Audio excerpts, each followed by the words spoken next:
All right, hello and welcome everybody back to the stream. I'm your sim CFI, means I'm your flight instructor for any sim purposes. If you have questions on any sim, I'll be sure to answer as best I can. Used to play a lot of DCS and P3D a long time ago, mainly now Microsoft Flight Sim. But if you have questions on that or real life situation stuff, PPL, CRJ flying, anything else, leave a comment down below and I'll be sure to answer best I can or leave it in the chat. Right now, I'd like to have some exciting news for you guys, and I'll get it out of the way very quickly. The first thing is we have been recently partnered with Contrail, so if you use my code, you'll get the a discount code in the description there for some moolah off your purchase. It helps the channel as well if you use it, so I really appreciate that. So if you'd like to buy anything from Contrail, there's a code down below or a link that leads you to my discount code as well. I really appreciate that. The second thing is, I have three things to cover. Second thing is my ProdeskSIm CRJ throttles came in. I just got home today from vacation. I'm not going to be making a review on them. One, because it'd be too quick, but two, I'm actually having a hardware problem. The right throttle that they sent me, and I purchased this with my own money, by the way, at the full price.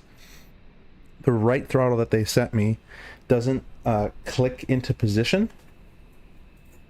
So I basically can't map anything to the right throttle, and it wiggles and it comes off super easily, and I think it's just the tab or maybe something that wasn't machined properly or printed properly. So anyways, I'm emailing them to get my situation resolved, but as it stands today, I can show you it here.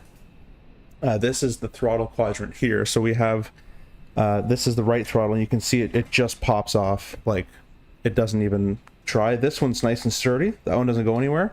If you try this throttle on a different I don't know, peg or whatever, that still doesn't connect. But if you try this throttle on any of them, it does connect. So it's not a honeycomb problem. It is simply a lever problem. So this is the throttle quadrant here. Other than this little defect that I'm having, I'm actually really enjoying it. I love the spoiler. This feels the spoiler feels the most real to me. You can see all the nice clicks. That's very real. The flap, very nice. The left thrust lever is the one that's working, so I'll show you this one. It's in the idle or the shutoff detent currently, and real life, let me bring the sim down a bit. In real life, you can't just move it into idle like that. In real life, it requires, you can't see, but there's a red lever behind here. It requires that red lever to get into idle and back out of idle. So that's not quite realistic, but I think it's as best as they can do. The reverse has two actions, which again, this is kind of the most unreal part about it. Real life, the reverse has a button, so you'd press a button and pull up a little bit, and it would bring it to idle reverse.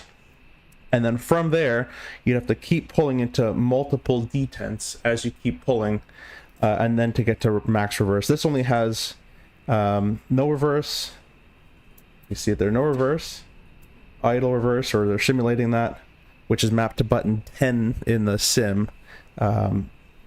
This is button 10, and this is also button 10, so it doesn't really have like a different function, unfortunately. But you have idle reverse, or sorry, no reverse, idle reverse, and then the full reverse. It's not quite how it works in real life, plus the buttons aren't there, but I think it's as best they can possibly get in it. So from realism standpoint, the spoiler's my favorite, although this giant chunk you can't see here. I'm not going to take it out, but there's a chunk that comes out of the spoiler that's not there in real life. But anyways, that feels the best for me. The flaps feel great. The power levers feel pretty good, except for my right throttle issue that I'm having, where it just comes off. We will still be using it. What I went ahead and did was the buttons, toga button here, is mapped to the left throttle only, because it's not even seating properly that this is even registering in the sim. That's how bad that is. So anyways, there's the climb detent, toga, and max power. So there's nice distinct clicks for the most part, at least in this left throttle. This one's a bit off, as I mentioned, why it's not seating properly. And then there's a nice idle detent, and if you want to get below it, you have to lift the cover. I'll show a review, but you have to lift the levers and then bring it back into the detent there. So anyways, that's a very quick look at it. Let's go ahead and start the airplane up before I keep talking about it. And I'll say hi to you guys that are in here. So you got Insight. Hey, welcome, welcome. Skymaster's in here as well. Butter says when. I don't know when. I can't answer that. I have no idea. Gary says, welcome back. Hope you enjoyed the Vegas. Yeah, it was crazy, crazy hot, but I actually enjoyed myself. Rock Savage, hey, yeah, my right throttle was messed up, but he did send me a new one. Okay, so maybe it's like a thing then. That's good to hear, though. I sent him a video explaining what happened. I was really bummed out about that. I was really looking forward to using it tonight. Well, I still am, but it's just going to be a improvised version. FlightSIm Gaming, my good buddy Lonnie, welcome, welcome. My favorite streamer. I don't think you mean that, but thank you. Butter says it's not supposed to do that. Yeah, exactly. Yeah, so there's a lot of liberties taken in terms of a simulator purpose with the let me bring it back up here. With the setup here. I'll have a full video pointing out, once I get the new throttle, I'll have a full video pointing out everything that's wrong / everything that's good. Another thing I'll mention right here is this flap 8. To get into 20, there's actually a bit of a detent. You'd actually have to lift a little bit to get past 8, and then if on a go around, the reason that's there on a go around, we go, you know, toga button, toga thrust, and we can go whack right up to the flap 8. We can just, you're not supposed to, but you can technically hit it as hard as you want, and it's going to hit a wall right here at 8. That doesn't happen in the sim. I can go all the way up, obviously, in this version, so that's technically not there either. But again, it's as best as they can probably do for a 3D printed thing. So I'm going to stop talking about that. And if you do want to purchase your own ProdeskSIm anything, there's going to be a link in the description down below. So if you want to buy ProdeskSIm any throttle kit, the 320, 37, E175, CRJ, I do have a link down below for I think 5% off for that. Lastly, my third thing, PU Air Korea has sent me like a million things, so thank you for them. They sent their PFPX that I have to hook up. I just got home, so I haven't had time really to do that. Which is kind of like a feedback, not haptic feedback, but like a vibrating kit to make things a bit more real feeling. So I'll be looking into that shortly in the months, or in this month. And then also they went ahead and showed me. Let me go ahead and actually show you this on camera. Let's just bring it here. They went ahead and sent me this. I can't use it just yet because 2 layers of foam. Because I don't have the actual CDU portion, but let me get it out of its packaging. They have sent me their CRJ faceplate and the MD11 faceplate as well, actually. So thank you for sending me this, guys. PR Korea. I can't again use it because I have nothing to display it on. But this is the CRJ faceplate. There's been some liberties taken because it has to match the rest of the formats, so some buttons may not be exactly where they are. But expect a review on that whenever I get the actual CDU in as well, the CDU V2, as these are just the faceplates currently. So all that news out of the way, and you're all caught up with what's happened since my 5-day vacation. We're going to start this stream now, so whoever's, I guess I'll put a timestamp for whoever's watching back later, what we're going to do. I'll put a timestamp how to skip ahead. So let me get rid of this camera, and we'll jump in the flight deck. We're operating 996 from Toronto to LaGuardia, and you see some buttons have activated because I've been clicking some stuff. Let's just make sure those are still, yep, those are still an idle cutoff. This is version, this is the latest beta version that I've been given access to. I'm just going to actually restart. I wonder if that'll go away. It shouldn't actually be there. So let me just restart to have a nice, fresh, clean plane because I've kind of probably messed some stuff. But this is the newest beta version that I've been given access to. And so we'll be looking at this.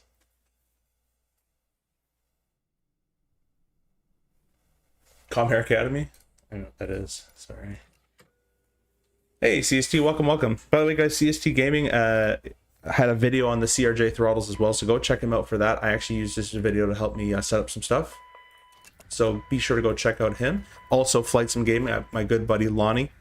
Go check out FlightSIm Gaming on YouTube, and Skymaster checked in on it earlier as well. All great streamers to go check out. But Aviator, hey, welcome, welcome, welcome. Hope you are doing okay. So yeah, operating 996 from Toronto LaGuardia. We'll get boarding started now. And do that. Yep. Sure. Well, don't do that. Open all these. I think GSX is actually can do it nowadays, but I'm just going to do it manually as I'm used to doing that. So the airplane's in a turnaround state, and this is basically how we'd find the airplane walking on into it. Nav lights are on. All the hydraulics are auto except for the 3As left off. And basically everything over here is set as we like. The APU's off, so we can throw the packs off. There's no need to have those there. Seatbelts are off, no smoking's on. So pretty much a nice little state. The reversers are already armed. When we do get in the airplane, though, we will always go ahead and within 5 seconds reset our IRS. And we're going to put in a new position. It'll be so awesome when I can use a PU Air Korea CDU for this. It'll be pretty sweet. All right, so we're going from, let's get the iPad all figured out here. Flight plan, we're going to import the OFP. And because this doesn't work for me too much, I'm going to go ahead and just input the numbers myself, as I trust myself more than this thing. And it got us quite heavy. Simbrief, for some reason, likes to put the landing weight like right to the maximum in the planned landing weight. We're not going to quite do that. They want a zero fuel weight of 70,000. That's quite insane. I don't think I've ever seen that in real world. We'll give it 66. That's already still pretty high. And a fuel ramp of set 9400. I'll give myself a little extra. We'll enter all that. We'll set payload and sim, enter that as well. So with the V3 or whatever they're going to call it, we'll be showcasing obviously the new flight model, the new flex temp, and the way the engine responds, the new nozzle steering, how that responds, all the trim, I believe, and I think the V speeds in this version have been edited as well. So we're just going to go ahead and set that now, and it wants a trim of 6.7. So we'll give it 6.7. We only actually really get the trim once we have our load finalized, all the bags are on board and all that kind of stuff, but we'll do it in the sim because I just manually set it. So anyways, we'll be going through a lot of stuff, and as I remember things and as I see them, I'll point them out that that's a new feature or whatnot. Hopefully the sounds are okay and loud enough for you guys. If they're not, let me know and I can always do that. We are rocking the Boris sound pack, which is currently causing, I think, a bug where the autopilot disengage, you won't get the actual warning for it, but I think that's because the sound files are updated and Boris has to make an update to that. That's what I think. I'm not sure. So we're going Toronto. And we're going to LaGuardia. We're 996. Radio page, next page, JZA 996. Throw that in there as well. Flight plan.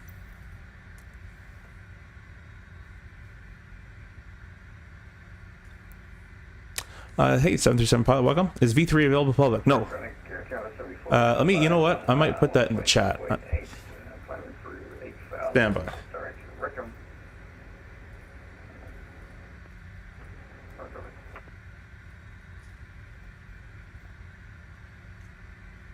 Alright, I'll put that, I'll pin it. I'm sure no one will read it anyways, but now it's there. Yeah, I don't know when it's coming out. I know it's soon, I believe, but I don't know when. Our alternate's going to be Philadelphia, KPHL. And all honesty, real world would probably just come back here. And we're going to go to Bumpa, BMPAH is the first waypoint. Then to Avon, then to Oodle,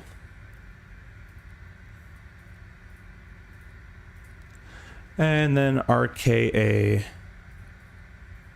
Hey Rock, if you're still in here, Rock Savage, how long did it take for them to send a new one? Was it pretty quick? So that's the entire flight plan put in there, and now we're going to put the departures and arrivals. So we yeah, Toronto is online, but there's no oh, they're controlling the west side there. Well, that sucks. Yeah, there's no ATIS for us. I guess they jumped off. That always happens to me. So let me go ahead and see if I can find us a runway here. I believe the 2 3s were in use today, but let me go check. There's two 4s.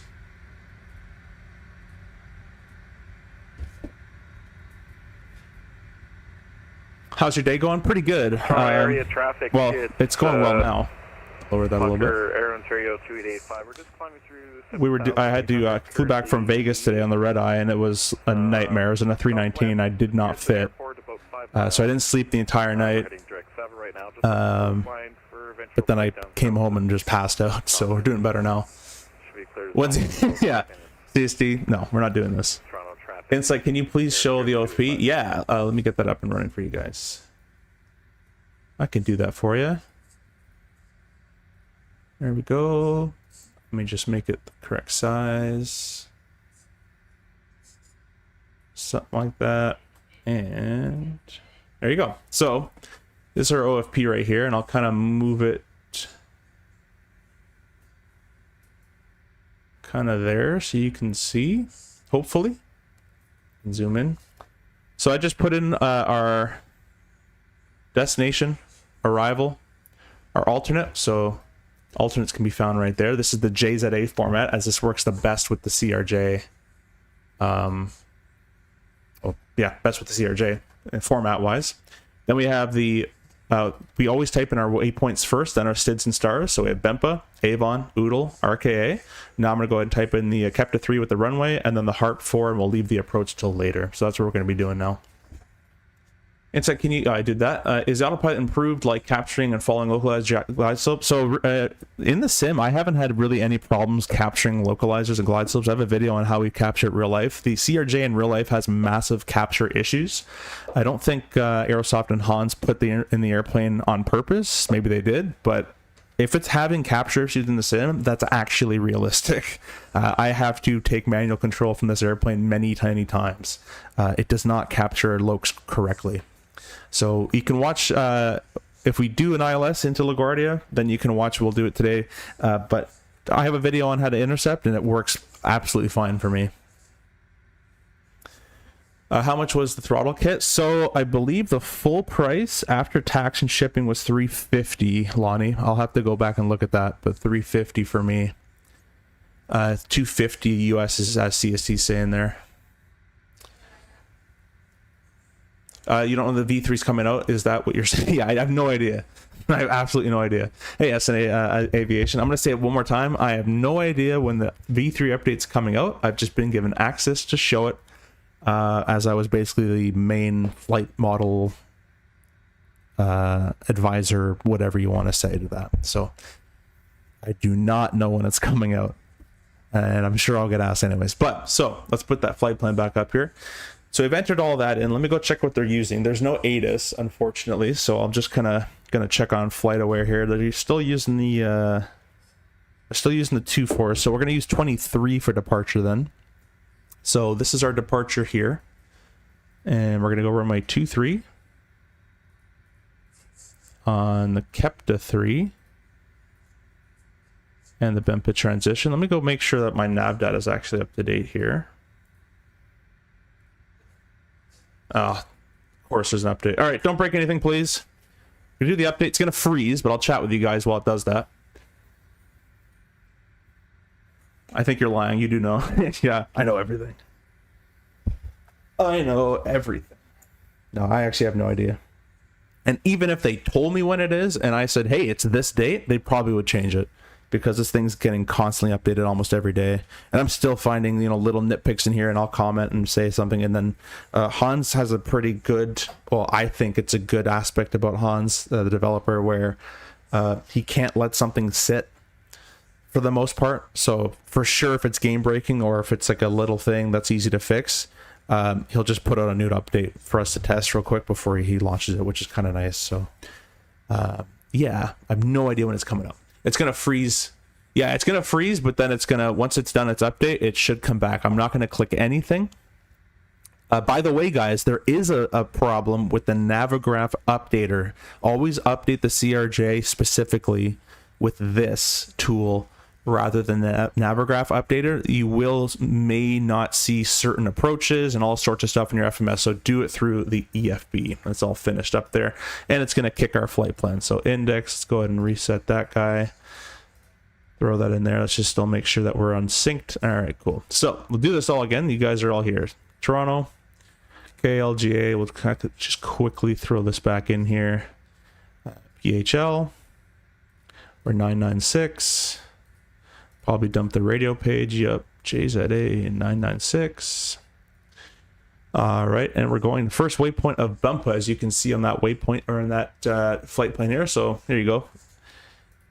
I guess I didn't have it up earlier. Now you can watch with me as we program. Next waypoint is going to be Avon or Avon. Don't know how to pronounce half these waypoints. And then we're going direct Oodle. And then direct RKA. It'd be so much nicer when I got that PR Korea CDU. Departure and arrival, we're using runway 23. Kept to 3. BIMPA transition. Execute that. Departure, arrival, HARP 4 via RKA. We're not going to select an approach because we don't know what's going to happen in 50 minutes to an hour and a half. So that's all been set up. Performance, we have a fuel of 9560. And our zero fuel weight was, hopefully I didn't dump that, 66,367. Let's go ahead and start the APU while we're at it. So we're going to click the left switch first. I'm going to get the APU invite, the self-test. The self-test is done. The door is open. All the other messages are populated. We can go and press the start button, and the APU can start up. In the CRJ, the APU can be an unmonitored start because it'll automatically detect a fire, automatically shut down the APU, and automatically discharge the fire bottle into the APU, which is kind of cool. Please ensure you have active connection. Awesome. Cool. That's awesome. Well, we'll keep going. We'll see what happens. Should come back, I hope. Flight level 330. And the alternate cruise, I found that right here, by the way, is our flight level 330. We're going to scroll down to the third page. And this is the alternate section. And it's flight level 1, or not even flight level, but 16,000. We'll throw that in there. Execute that. Next page. Hey, connection restored. Ooh, didn't know that. Yeah, about the EFB. Yeah, make sure you do it through the EFB. Billingham, right now. Not going to be in Vegas for a few hours. Wanted to fly with you. Yeah, no worries, my friend. It's all good. I may stream tomorrow. I have a 4-day pairing starting on the 5th at 7 in the morning, so it depends on how early I can start the stream. We're going to put our ISO deviation. This is found right here. So this is the cruise portion. Temperature, plus 10 is the ISO deviation. And we basically got 10, 10, 14. So all tailwinds, plus 10 knots in the tail, plus 10 knots in the tail there, and plus 14 knots in the descent. Execute that. Next page. Our reserve, we're just going to scroll further on this third page, is 1774. Throw that in there.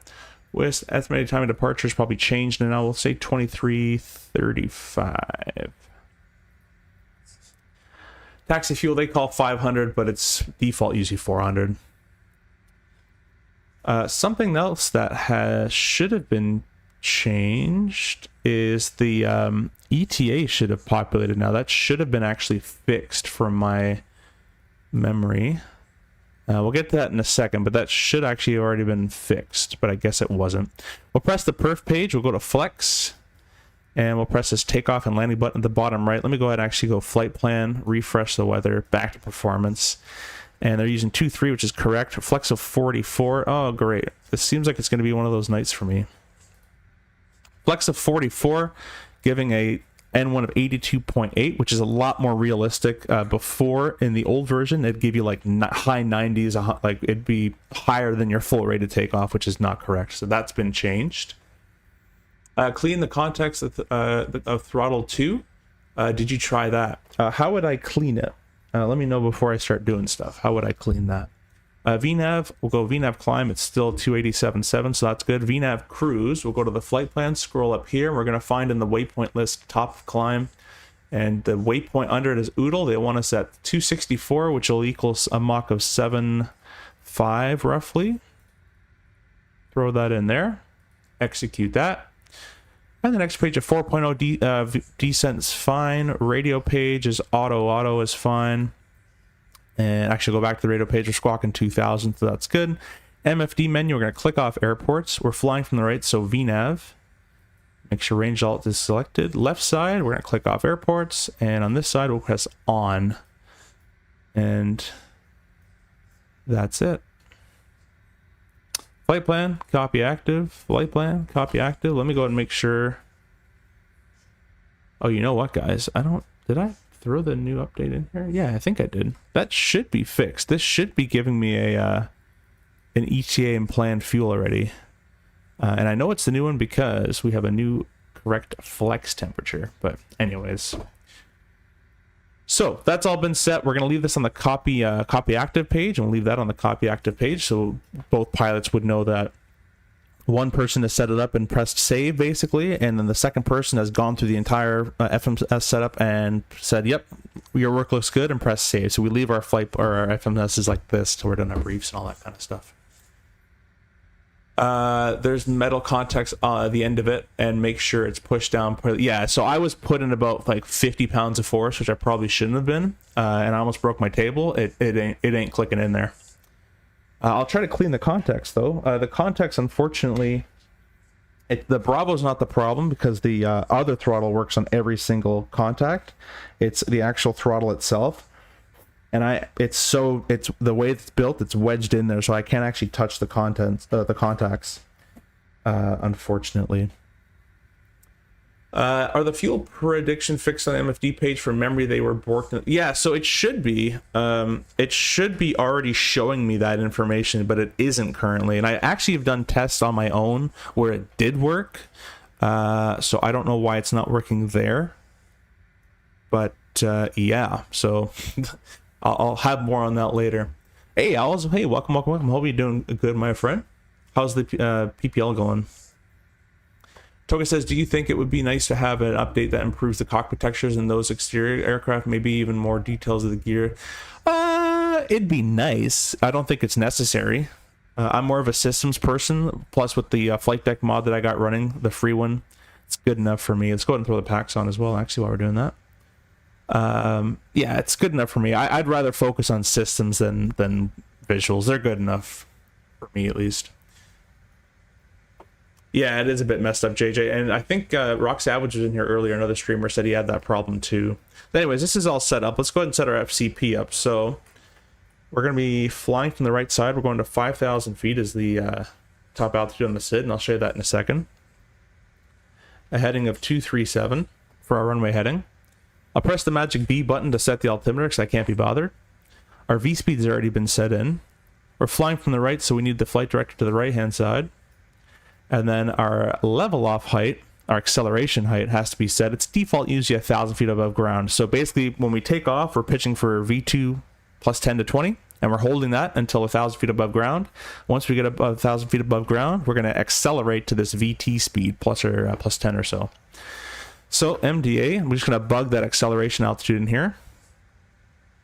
This has been changed as well. In the old version, V2, it would go up by 1s, but in real life it's up by 10s, so that's been changed to mimic real life. So that's been set up. Let's go ahead and get Navigraph running, and I'll show you guys the departure we're going to do. No turnaround state saving. Yep, it has it just like every version of the RJ had it. You just go here. Oh, Navigraph's starting up. And you go to aircraft. And this bottom one at the bottom right. So I have it set to ready for taxi because I've been beta testing this thing. But you would just change this to turnaround. And now the next time you spawn in, it'll be turnaround. What I am also going to do is go options. Make sure this is still the same for me doing a new beta. And we'll save all that. Cool. So let's bring this guy forward for you. We'll import from SimBrief.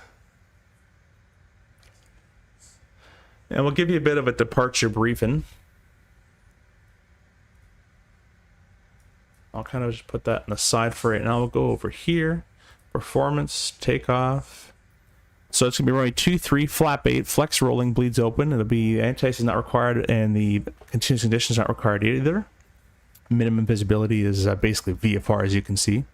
By the way, guys, if you want to find where the minimum visibility is for your departure, you're going to go up to your airports, taxi charts, 10-9 alpha charts. At every airport's going to the same because that's a Jefferson format. And then runway 23, sorry, we're doing 23, RVR of 1200. That's the lowest we can take off with an RVR of 1200 feet. And taxi and take off for that runway. So anyways, we're VFR, so we don't need that. And we'll be flying the Kepta 3 off runway 23. So that calls for a heading of basically runway heading 1100 feet, right turn 245. Expect radar vectors to savor on course and proceed to via depicted route up to 5000. The noise has no turns below 3600. And if you want to see where I found that information as well, you go to reference. Should be continued 1, I believe. Maybe continue 2. Departure, nav to 1 or 2, all runways, blah, blah, blah, blah, blah. SID routing shall be followed to 3600 feet. So basically, if you're on a SID, follow it to 3600 feet before you're turning on course, even if they give you a turn. So this is the thing in Canada. If ATC says turn left this, you got to wait till that altitude, unless they say, they will say after the noise, turn this heading. And that's where our noise abatement ends, is 3,600 feet. So there's that. That's how I found that information. Where were we? Yeah, so noise is no turns below 3,600 feet. And the engine out upon reaching a DME of 6.2 of an altitude of 1570. It's a left turn 200, but it's visual, so we can do visual maneuvering for that as well. Questions, comments, any threats? The threats is the chat. I keep reading the chat, so I'm probably going to mess up, and I just like reading the chat.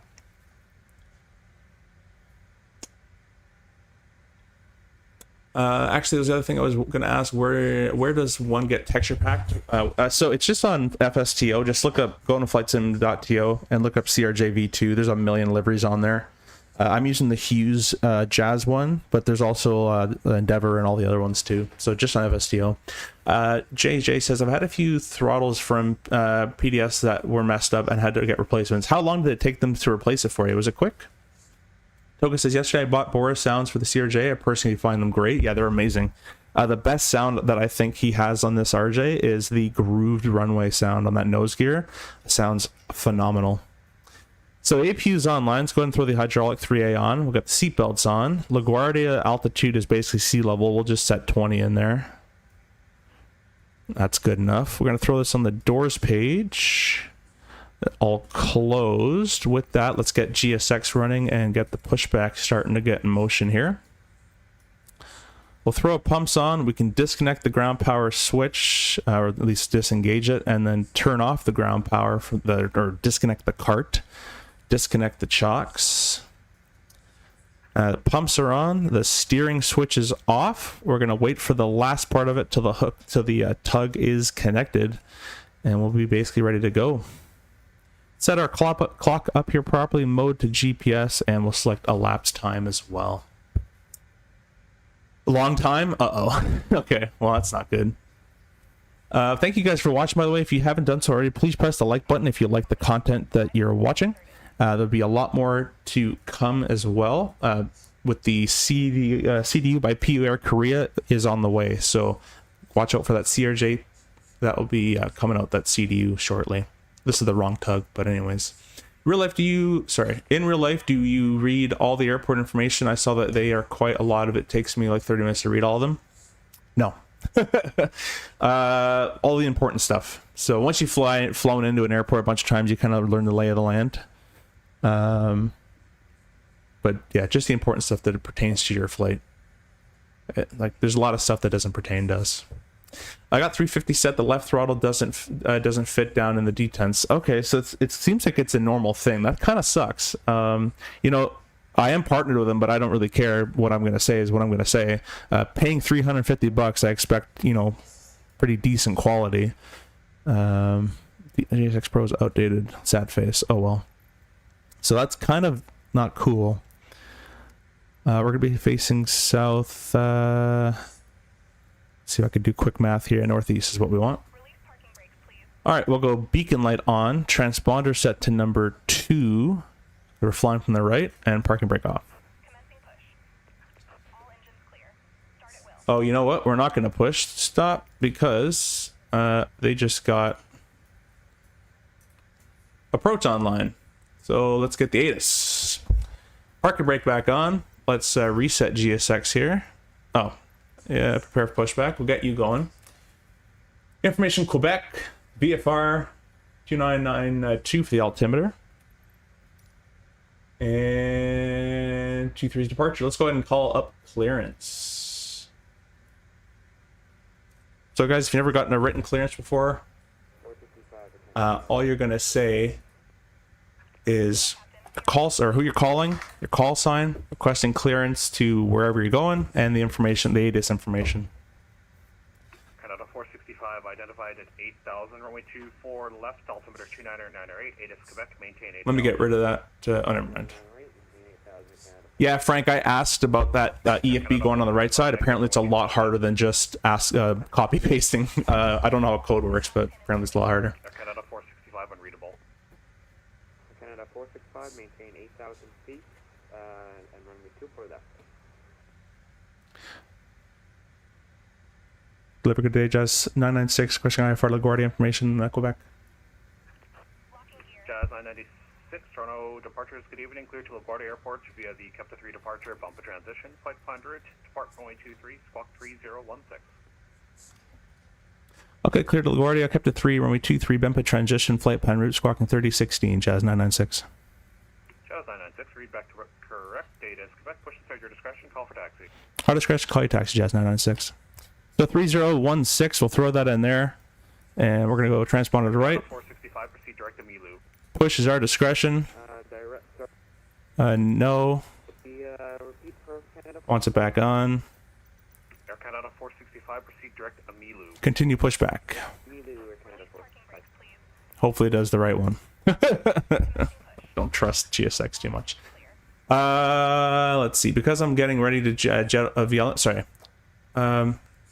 No, the CRJ is not live. No, it's not live, JPS. Okay, that's not what we wanted either. Well, let's see where this goes. I'm kind of curious of what we're going to do here.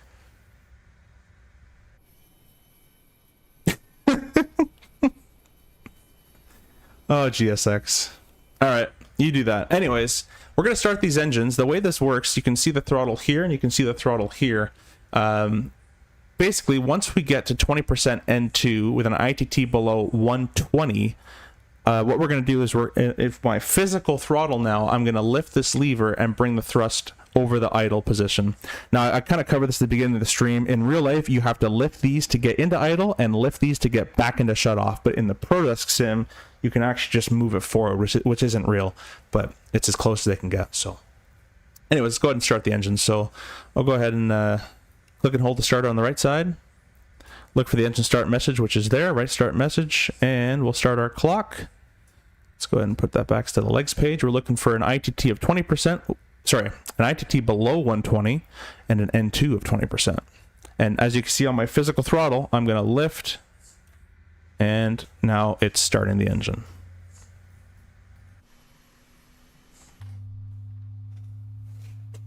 I'll silence myself, you guys can hear the sounds.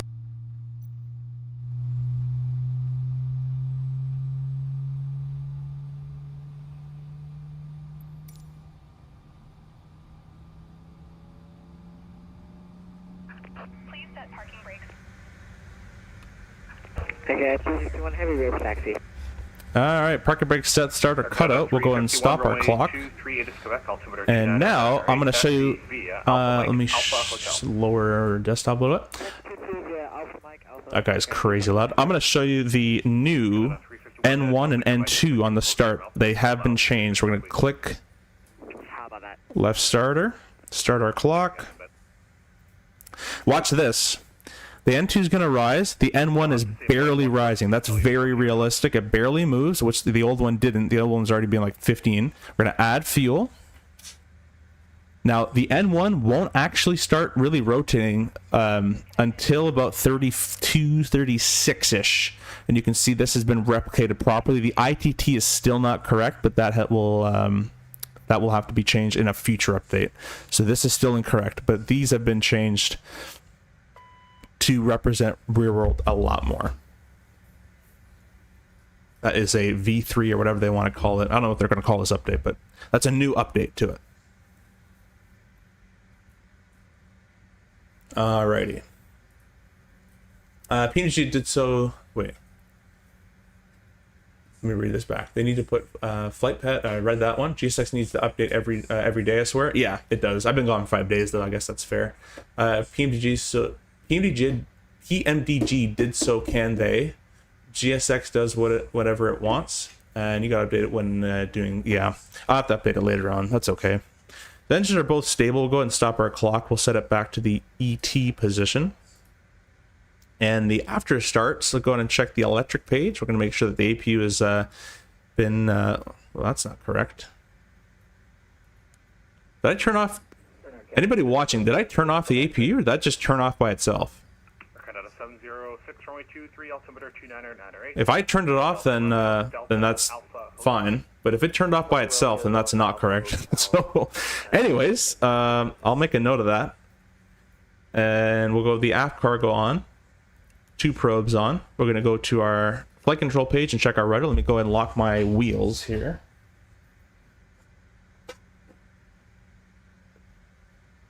So I don't slide around. And we're going to check our full left and full right. Awesome. Back to stat page, and we'll throw the nose of steering, and we'll ask around, technically apron at this point, for taxi. Apron Jazz 996, ready taxi. Jazz 996, runway 238 is Quebec, altimeter 29998, taxi via Delta Tango, Delta Alpha Hotel. 2998, it's taxi via Delta Tango, Delta Alpha Hotel, and we'll hold short 23, Jazz 996. Alright, taxi light comes on, parking brake goes off. With the new update, let's see if it does it. Yep, you can see we're starting to move with that parking brake off. I haven't added any thrust, we're still idle. And we're just starting to creep up. The lighter you are, the faster you creep. The heavier you are, the less you creep / maybe not creep at all. So, a little bit of thrust. And we'll get moving.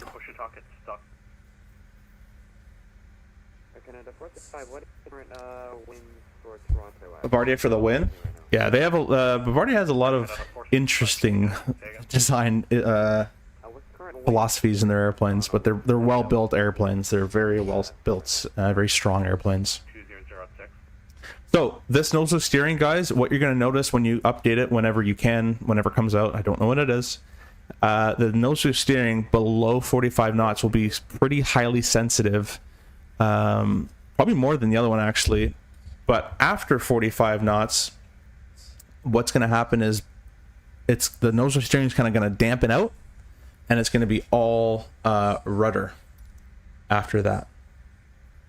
So get our taxi chart out. He wanted Delta Tango, which from memory is to the right, but I'm just going to take a quick look-sees here.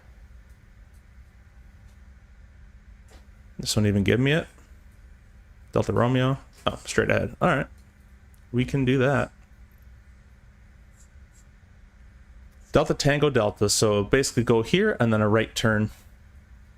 Hey, Steven. Welcome. Hope you're doing well, my friend. Thanks for stopping on in. We're flying with the brand new ProdeskSIm CRJ throttle kit currently. Canada 508, Toronto arrivals. Good evening. Squawk head out. And the right turn here on Delta. Air Canada 465, descend 6,000. I'm being very cautious not to bring this throttle back. I might actually unbind it because right now this throttle you can bring back and it won't go into the shutoff. But this one, because it's not seated all the way properly and it's broken, will go into the shutoff position. So I might unbind that actually, now that I think about it. There we go. I'll just turn it off from Mobi Flight.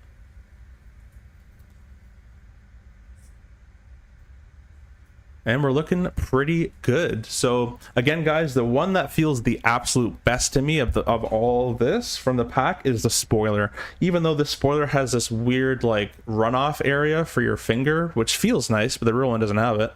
Other than that part, this feels the best when you're click, click, click, click, click, and bringing it back. That's really cool. Yeah, Steve, it is awesome. It's pretty sweet. I had a bit of a defect with mine, which I've kind of explained at the beginning of the stream, and hopefully be getting a replacement for it. But it is pretty sweet. Can't wait for the Synaptic Simulations 320. That one would be pretty sweet too. Yeah, the C series will be awesome. Simple takeoffs. Hey, welcome, my friend. Hope you're doing well. Thanks for stopping in. We're gonna meet up pretty soon as well. Simple, you should go to the expo. I know it's close to the start date of your program there, but it'd be pretty cool. All right, let's turn on alpha. What you'll notice now, guys, as well, the brakes are incredibly sensitive, and that is actually true to life, as the brakes in real life are steel brakes, and you just need, like, I'm telling you, like, tippy toe pressure in real life, and you're going to get a jolt in the back of your seat. So that is quite realistic on the brakes. Shaq said, I do not like ProdeskSIm throttles whatsoever. Many of mine have broken. I just switched to Blackbird control throttles. Hey, well, I haven't even heard of Blackbird, so that's kind of cool. I will say as well, these are very easy to pull apart. You can literally like make a gap with them, and the screw like popped out. So it's, in my personal opinion, even though I'm partnered with them, they're really cool. I love them. I don't think they're worth the price. I think the throttles are a little overpriced for what they offer, personally. But that's my personal opinion. They are very cool. I love the clicks and all that kind of stuff, but there's a lot of inaccuracies to the real throttle, and there's a lot of quality issues I'm already having as a first-time buyer customer. For 350, it's a bit of a hard ask for me personally. So I'll have to agree with you, Shaq, although I've never tried Bravo throttles. Well, I don't fully agree with you. I still like them. But it is an expensive piece of plastic. Frank says, any build colleague, sorry, will with Synaptic, collabed, I guess, with Synaptic, so it'll be really good. Yeah, it'll be pretty sweet. I'm always a big fan of the 220. I got a buddy who flies it as well, so he'll come over and show me the ropes on it, although it's probably automatic everything. Hey, let's go ahead and get set up. So this is the new levers here. I'll show you the flap lever here. It has a really nice distinct click you can hear. Or maybe you can't hear it. But anyways, very nice tactile feedback on the flaps. We'll go ahead and set our auto crossfoot and manual. Gonna check the rest of our flight controls here. Full left, full right, full down, full up. Now that is a TCA Boeing yoke problem. It's not a CRJ problem. That's just my yoke being dumb. I'll just give it a quick whack in the bring it back to the stat page there. 82.8 on the flex, and we'll be using already 2.3 from hotel. It'll be the Kepta 3, which calls for heading of 237, 1100 feet, 245, then vector to Saver. Heading of 237 is set up to 5,000 feet with an engine out of punching 1570. It's punching 1570 and a DME of 6.2, so left turn 200. Line up 23, Air Canada 707. Do the descent clicks feel flimsy or solid? Simple. I'm having actually a problem. If you go to the beginning of the stream, I have a problem with this throttle. These detents feel very good. The spoiler feels amazing. The flaps feel amazing. The throttle should be a little bit, or is actually pretty decent. My right throttle though is not actually clicking into place. So all these buttons on the throttle don't work because it just doesn't click into place. So I'm having to contact support to get a new one of these. I guess it wasn't machined properly, but it doesn't actually click into place, which kind of sucks. So way better than default honeycomb levers. Yeah, exactly. That's the thing. If these were like 150 bucks, 100% go for it. 100 bucks, but 350. I mean, you can get like a whole wing setup for that, and have a much better quality, in my opinion. Canada 508 traffic, 11 or sorry, 12 o'clock. For 350, I expect some metal in there. Heavy 787, kept 1,000 feet below you. Steven says, Mike joined you on the flight from LaGuardia back to Toronto. I'm done with, yeah, sure. Come on back. A little bit of brakes. I'm putting tippy toe pressure. Just getting the airplane to slowly start to come down.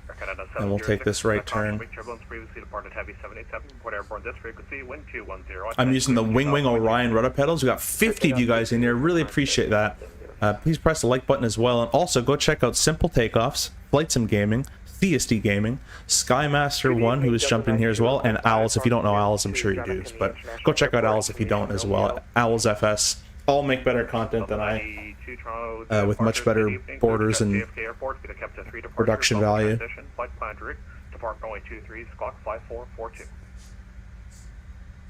All right, we're looking pretty decent.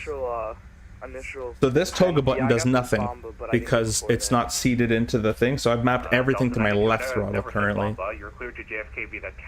we're going to hold short right here on runway 23. Alright, sorry, Tepta then Bomba. A little bit of tippy toe brakes. Squawk 5442. Just hold it. There we go. Delta 92 negative. It's the Hey, thanks Steve, I appreciate that. What's in your flight plan? Kilo, Echo, Papa, Tango. Got some guys getting yelled at. Got 24 likes in the channel. That's less than half of the viewers. Please press the like. That does a great big deal of help. Alright, give me a minute. Sorry. Delta 92 stand by. Also, guys, I'll be going to EXPO this year. I just got my first Sim CFI EXPO. That's us.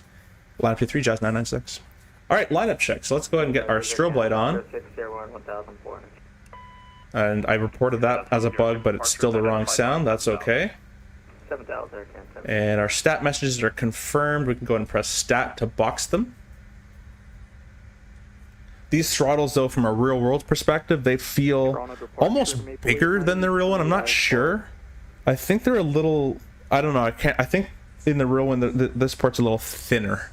But they feel really good in the hand. A lot better than the default Sorry, last station calling Toronto departures. What's the call? Throttle from Honeycomb Bravo, at least. It's Maple 893. Maple. Maple Leaf? Maple 893. Alright, we're all lined up. Okay, Runway 23. Whoop, too much. Hey, Major Mark, welcome. Hope you guys, I hope you're doing okay. Thanks for jumping on in. We're looking at the new ProdeskSIm CRJ throttle kit, which is giving me a little bit of problems with this right throttle. It doesn't seat in properly, but everything else is pretty sweet on it. I want some FS action from... Yeah, FSS has gone ahead and sent me their 727. Don't even have installed just yet. I just got home from my vacation, so... and then I work 4 days in a row coming on the 5th. That was us. But anyways, I will be learning it and looking into it shortly. It's going to take a bit to have enough time to get into it. Shaq, I got both variants. They sent me both.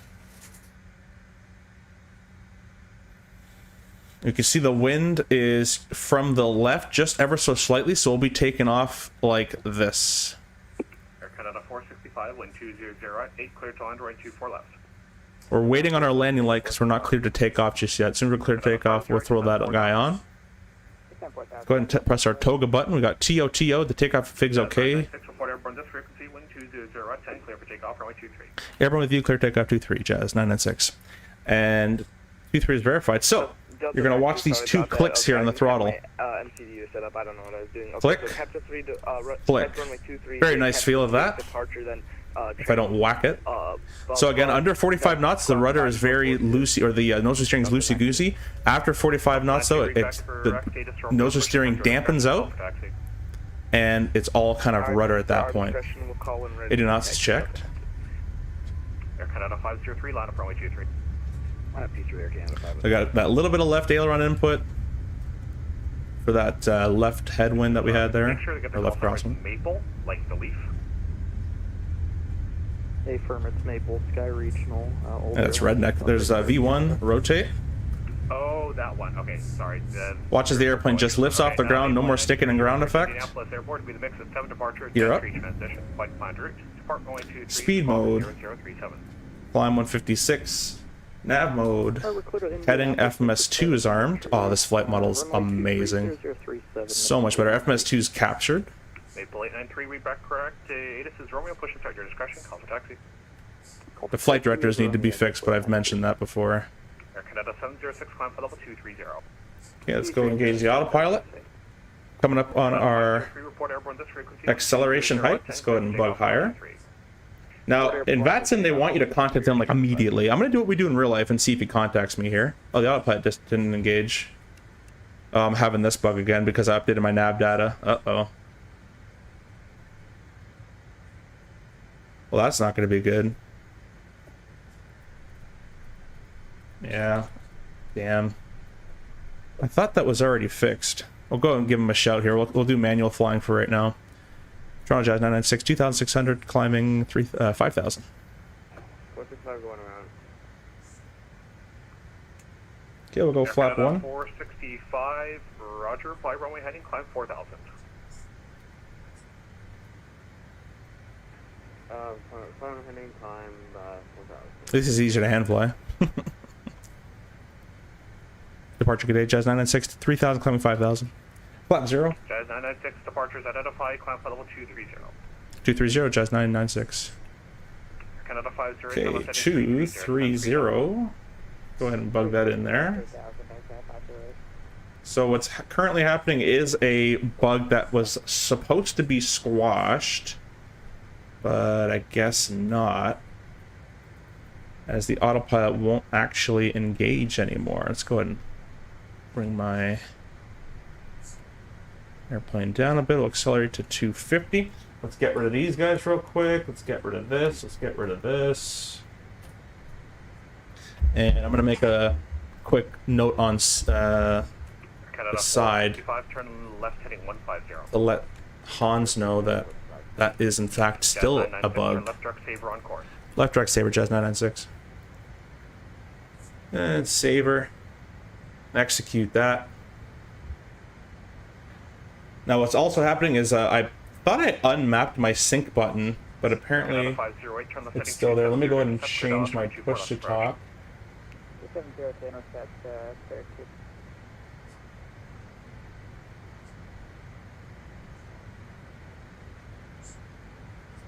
There we go.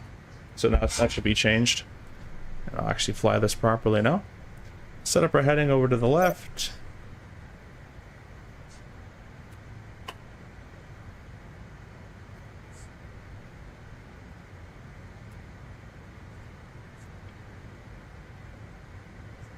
And sorry about that. It looks like it's still not working because my button went unbind, so that's okay. I'm going to go ahead and redo my direct saver in a second. I'm just going to get myself turned around here. We're still manually flying as autopilot won't engage. Sorry, is that there's a bad crosswind? Yeah, there's a pretty bad right crosswind. Oh, come on, bro. Okay, Air Canada 465, would you like to try again, or what would you like to do? We'll try again. Go ahead and go climb for us there. I got distracted from my good old autopilot not working. Let's go ahead and go saver again. We'll execute that. Hold on, Air Canada 706. I'll get to the comments in a second, guys. So I'm kind of a bit more stabilized here. But basically, there's been a thing where 24 and 2020 code is different, and he's been having to try to get a different method of autopilot, and sometimes the alignment screws it up or something like that. So what I'm thinking is, because I updated my nav data, it didn't like it. There's 10,000. We're going to accelerate 280. No, the update's not out, Davis. Sorry about that. I'll get to chat just in a second, but I don't honestly think there's anything I can really do. I might have to hand fly the entire way there, which sounds completely terrible, but maintenance.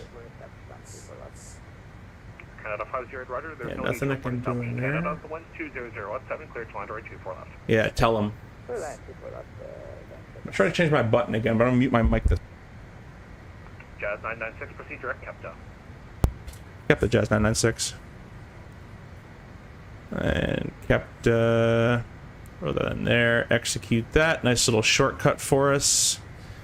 And every time I'm hitting my push to talk, it's also my sync button, which I thought I demapped, so it's constantly syncing to my current speed to climb at. We'll reset 280 again.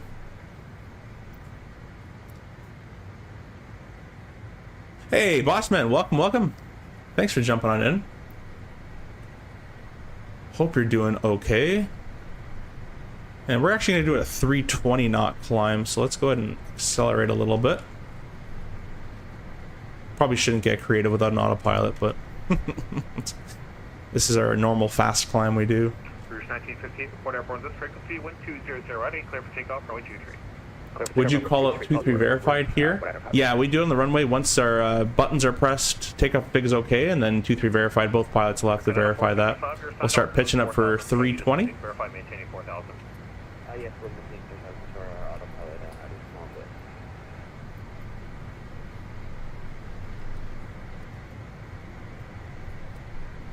And so basically, if you guys are just tuning in, we're having an autopilot problem. This is a known, well, it should have been a squashed bug, but it was a known bug for a bit, and it should have been fixed.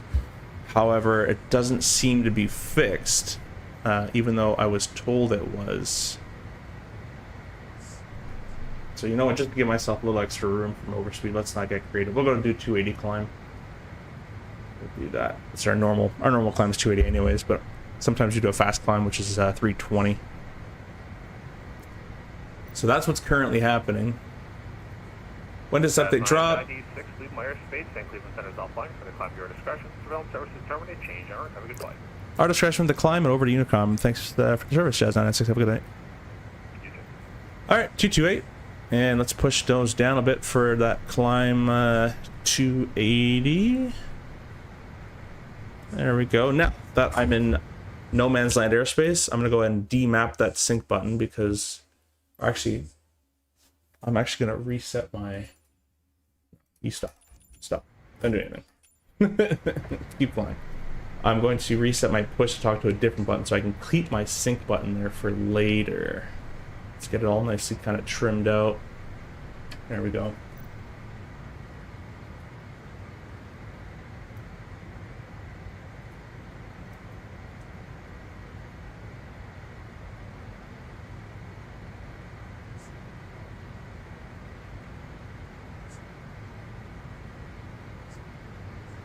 Huh.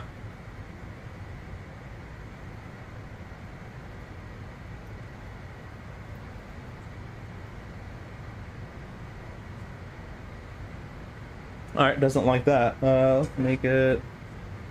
Just trying to find a push to talk right now.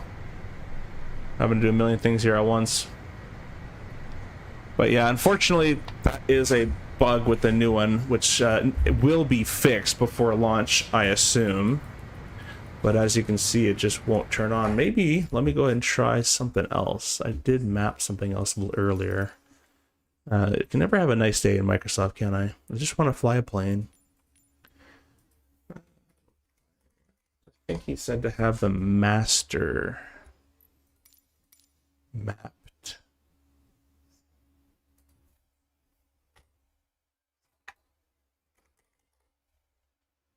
Master, this one. I think he said to have that. Give that a try. Hey, okay. Let's try it. I see something moving. Although it's just kind of turning off. It shouldn't be green, or it shouldn't be red, sorry, so it's showing a disengaged message.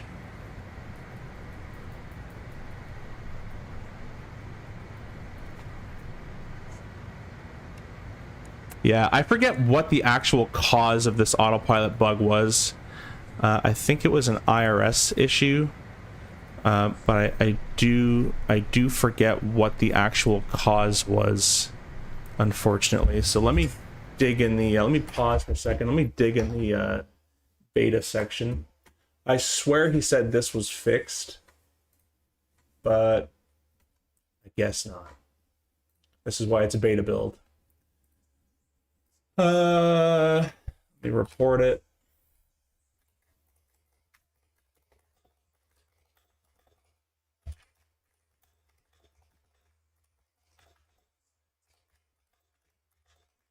I think what did it was the nav data update. So this is the plan, guys. This is what I'm going to do. I am first going to go turn on my air conditioning because it's really, really hot in here. But what I'm going to do is I'm going to start at my flight control panel. going to get off of VATSIM. And we'll do some flight model-y things, and I'll show you kind of how the airplane feels. And then after maybe 10-15 minutes of that, we're going to spawn in LaGuardia, and we're going to do the return flight. And I will reset the entire sim, reinstall the beta, do all that kind of stuff, and get that all figured out so we can have hopefully hopefully a nice stable flight for once. So let's go ahead and I'll go KLGA, and let me go ahead and find what they're using over there weather wise. We'll put the flaps to full. And let me just quickly check. KLGA. So you guys want you guys are like, when is it out? When is it out? There's still problems. This is a beta for a reason. So it can't be released just yet. It's 180 at 9 gusting 19, so I put myself on the 22. That actually works. Go on this side. Let me catch up with the comments real quick because I haven't been able to read any. When is update drop? No idea. Special marketplace? No idea. That's up Microsoft. Oh, never mind. Yeah, thanks for that. Yaw dampeners. That should have been on. Yeah, we would have had a the yaw dampener message would have been a yellow YD, and it would have been a yellow caution yaw dampeners. And if only one was engaged, you have a yaw dampener 1 or 2 in up here, so it's not a yaw dampener problem. Emergency landing back? No, that's autopilot's not emergency landing. I love CRJ pad for the CDU makes it. Yeah, they sent me their pad. I just don't have the actual CDU portion, so I have the faceplate, but I'm waiting on the other one. Are you sure you have the latest beta build? Yeah, I'm pretty sure, but I can go check that. Cycling FD's help? Yeah, I can check that out. Let me see. I'll just respawn in the air. Watch it work. Autopilot doesn't work. FD off. FD off. It's not going to be one of those problems though, there, guys. It's not a solvable plane problem. It's a coding problem. So I appreciate the comments, but it's not going to be one of those kind of things. So you can cycle whatever you want. It's not going to do anything, unfortunately. We'll go ahead and show you guys the flight model bit. We'll throw the gear down, get the flaps 45, and let me get this all trimmed out and kind of behaving more like an airplane that I'd like to fly.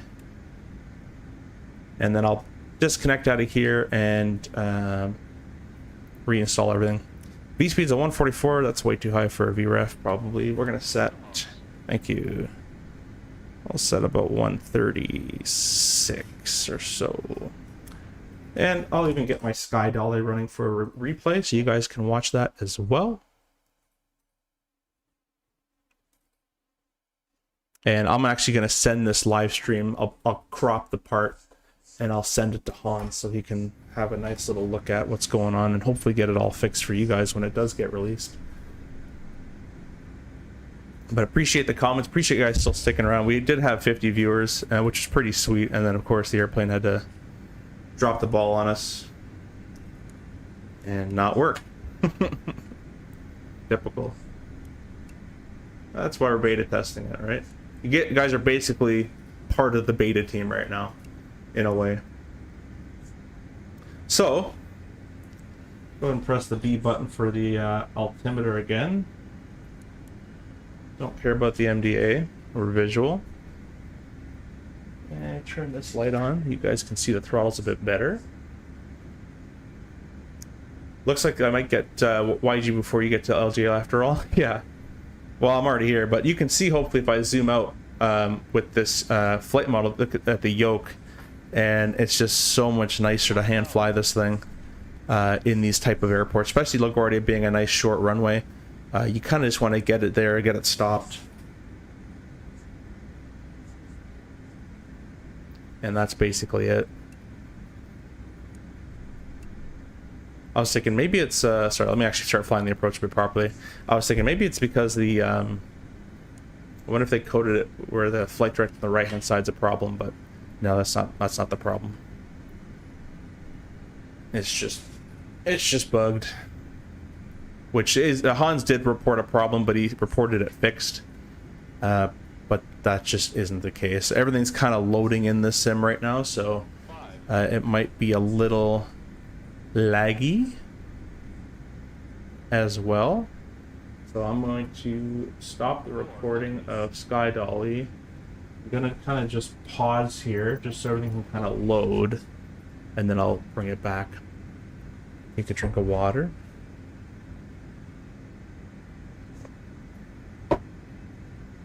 And we'll unpause, start the recording. LaGuardia is about 7,000 foot in length, so we kind of want to get it down and stop. No floaties, really. Doesn't mean it can't be a nice landing, or, you know, but we'd rather have firm in the touchdown zone than greased out of the touchdown zone. Don't want that at this type of a runway. 40, 30, 20, 10. I'll pop the reverse. And a little bit of braking, getting that nose on the ground. The nose is kind of a bit, in real world it falls a lot harder, but if we start changing around drag and lift at this point, it'll kind of screw the entire flight model around. So it's kind of the best we can get it. And I'm just putting a little bit of braking in here. Nothing crazy. We can always stop harder if we need to. But this is pretty typical to exit this far at LaGuardia, unless you want to cook the brakes. So let's go ahead and show you the replay of that one. Hopefully you can tell just by looking at the flight model how much nicer it is to fly. Have you tried auto FPS? Helps me. It's not that. It's Kevin. If you thanks for commenting, but if you go back, we had to stop where we were mid flight and just zoom into LaGuardia with my flight instructor panel due to a beta bug. So I get the FPS is actually okay. It was just loading everything because I just spawned in on final there.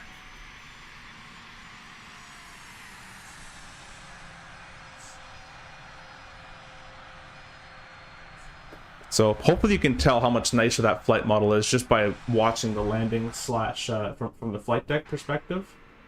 It is much more enjoyable here, much more enjoyable to land and just fly in general.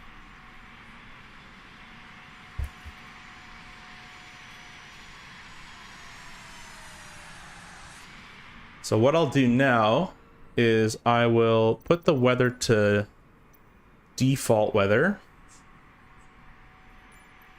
and what I'm also going to do is spawn back in, or go back in here. The brakes are going to be overheated because of all the replays screws the brakes over.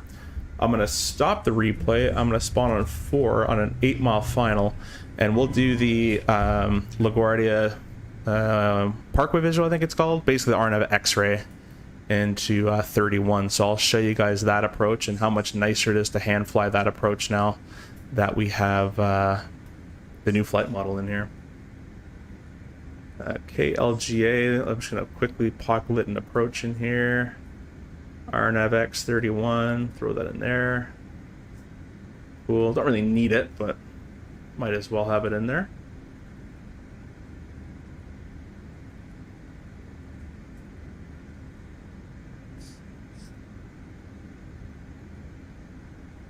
That doesn't seem right. Oh, because I did it wrong. It is right.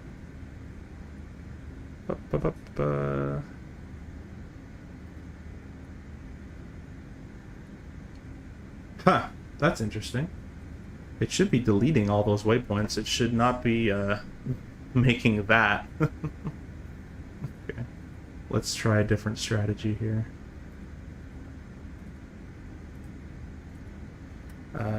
What's the outbound course? I'm just gonna make it up 200. That should delete everything.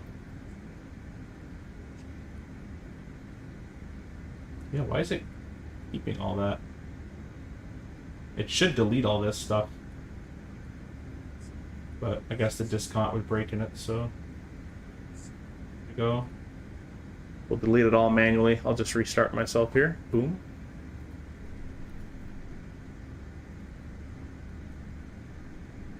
There we go. All right. And we'll stay in white needles because I can press LNAV now. And we're going to set this down to about just for today. This isn't real world procedure at all, but I'm just going to set into about 1,000 feet or so on that guy. And what I'm also going to hopefully have work for me today is the glide slope is enabled advisor renav. So I shouldn't have this right now because I have an RNAV approach. I should actually have a white snowflake. Let me see if I can activate that snowflake with a 3.0 glide slope.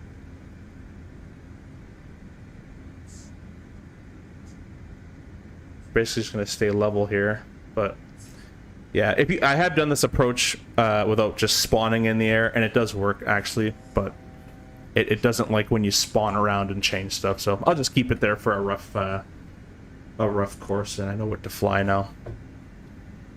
And we'll just turn off the FDs completely.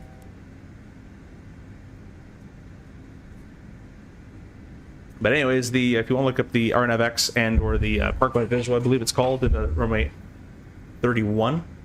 I've done this one in real world. It's quite an interesting approach. The first time I did this approach in real life, first time ever as a pilot flying, it was nighttime, which was an interesting experience. So that was really cool to see it all kind of unfold in front of your eyes like that. We're a little high, so I'm just going to add a bit of thrust, and we'll kind of just stay here for a little bit.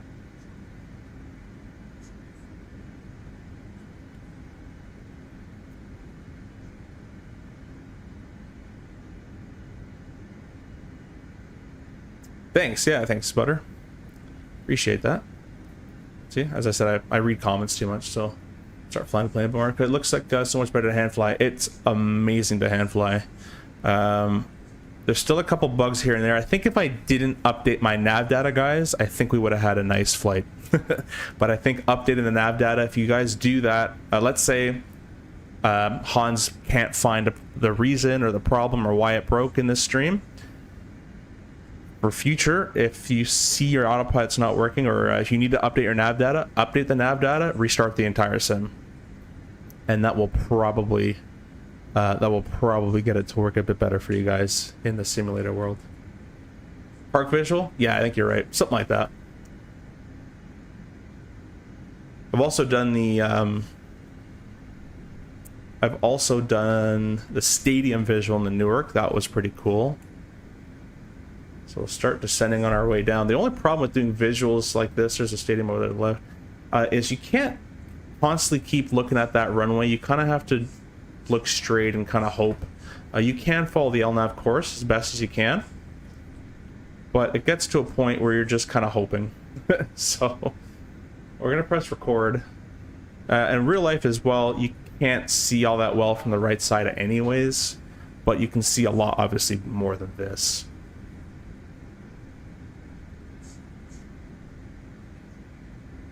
So I'm kind of just hoping we're going to end up on the right kind of course here.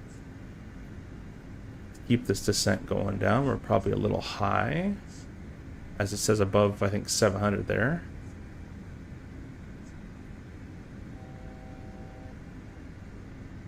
And basically in the sim, I'll keep about 25-30 degrees of bank until I can actually see the runway, because I don't know where I'm going to end up. So now I can start releasing a bit of yoke or a bit of bank angle there. 500. Okay, check, stable. I've also mentioned that the sync rate call is a little too sensitive. I don't know if it's been fixed, but it used to go off at 1,000 feet a minute, which it didn't do it right there. So that's pretty good. 300. You can see our nose is offset a bit to the left from the wind, so we're just going to touch down. Before we do that, we'll add a little bit of right rudder with a little bit of left aileron. I'm going to zoom this out a little bit because I couldn't see. There we go.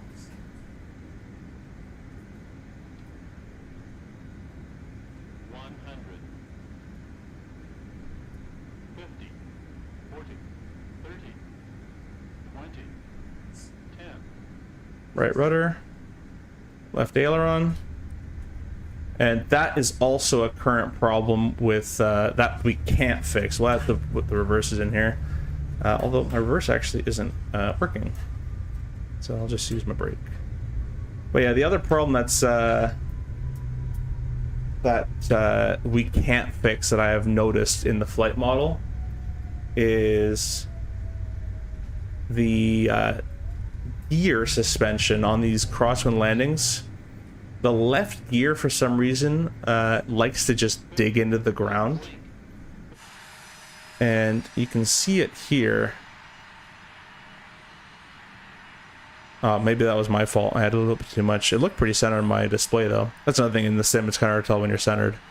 But the left gear, if you do any crosswind landings and stuff, it likes to like dig into the airplane quite a bit. And if you ever go watch a real CRJ land, even if they landed side loaded, the gear is very, very, very strong, and it doesn't just kind of get caked in unless you really hit it hard, like really hard. Other than that, it's very resilient and it'll keep the air. You'll bounce before the gear goes up into the with its hydraulic there, up in its oleo.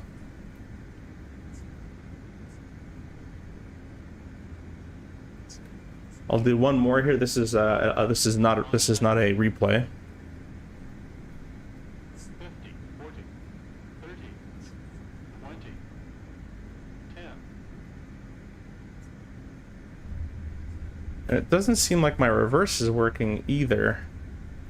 That might be because I'm using MobiFlight and it's got rid of my Microsoft, so that's probably my fault. I have probably Microsoft and MobiFlight running together and it didn't like that, so that's probably my fault. We'll watch this and I'll reset. I'm gonna once I watch this replay, we're gonna restart and the entire sim with the nav data updated, with a new beta update of this, and we're gonna try another flight and hopefully that bug doesn't come back. If it doesn't come back, if the autopilot works on the next flight, then make sure when you update, I even said it in before, when you update the nav data, update it for the EFB. And let's go ahead and say update from the EFB and restart the entire sim. Jayford says, oh, that's an old expressway visual. Yeah. Bossman, how are you doing? Matt? Hey, not bad. How are you doing, my friend? Hope you're doing well. Thanks for stopping in as well. Jayford says, oh, that's the old... I already read that one. Captain Jack, hey, welcome. I'm not even moving. It's great. Thanks for jumping in. Hey, buddy, still in... I don't know how to pronounce it, Lafayette. Home tomorrow. Hope you're doing well. A great landing for all as always. Yeah, thanks. We had a bit of a bug earlier, but we kind of just went straight to the final as we're kind of beta testing as we go here. What camera system are you using for shakes? It's all chase plane. It's all chase plane. Aviation Bros, hey, welcome. Says, how's it going? Pretty good. Pretty good. Kind of bad as the beta had a bit of a bug there, but other than that part, let's give you guys a tower view here. This is chase plane. I'll go here, nearest tower. That's the side.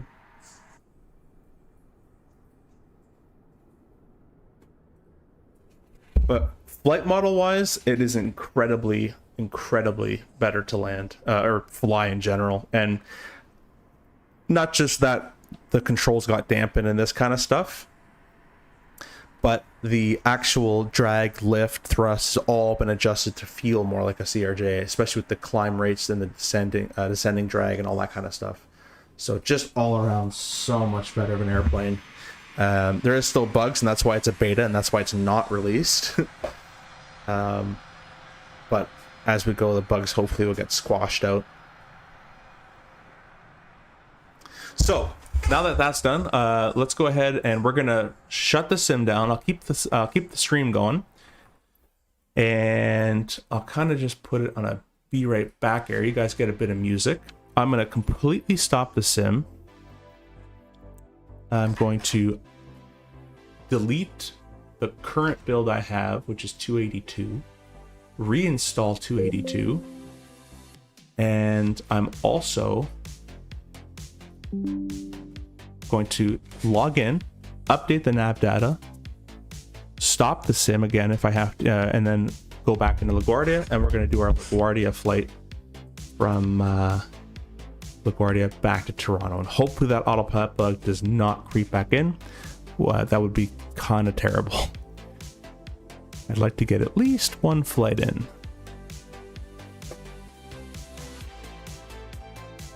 but this is a new thing. This hasn't happened the entire testing period up until maybe a month, which kind of sucks, unfortunately. Beautiful software, man. Between vacation and work, I just gotta have time. Yeah, no worries, my friend. We'll get some time to fly.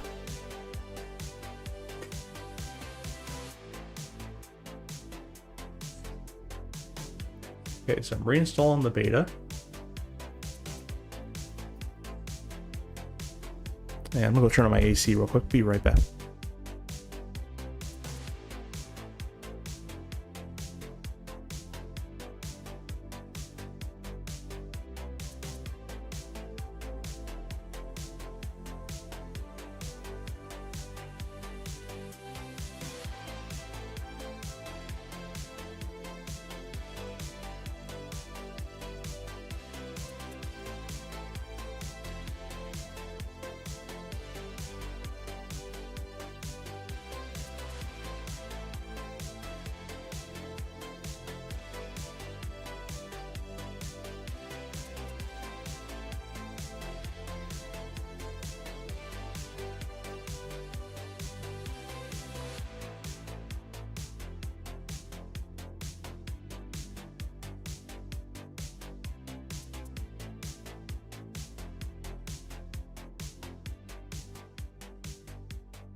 All right, reinstalled, starting the sim.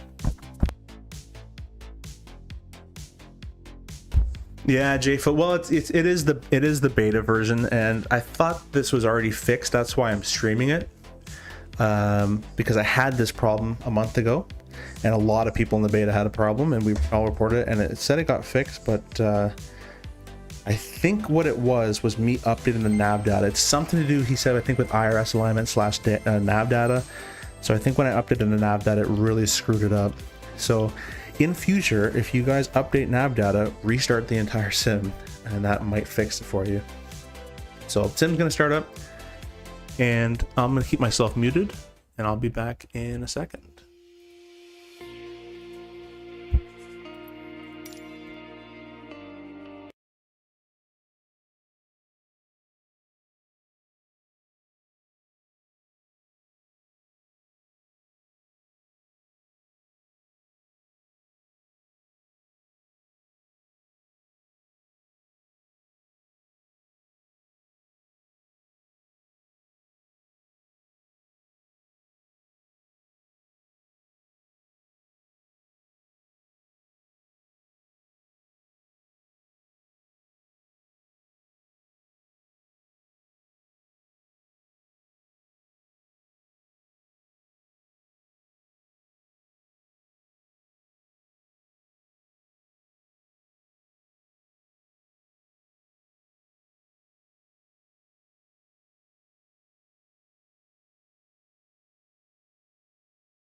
No, the update's not out, Jamesy, for good reason. We've been having, it's still in beta because there is still bugs with it. So it's not out just yet, and I don't know when it's going to come out either.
All right, we're going to restart. Do you guys want to see Toronto to LaGuardia again, or do you want to see LaGuardia to Toronto? Because we had to restart the sim. So where do you want to go? Do you want to start it from LaGuardia? Or do you want to start it from Toronto again? We'll have a redo. Up to you guys. Put LaGuardia in there for now.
Hey, Cloud, welcome, welcome. We're just restarting and no one's commented, so I'm going to start from LaGuardia.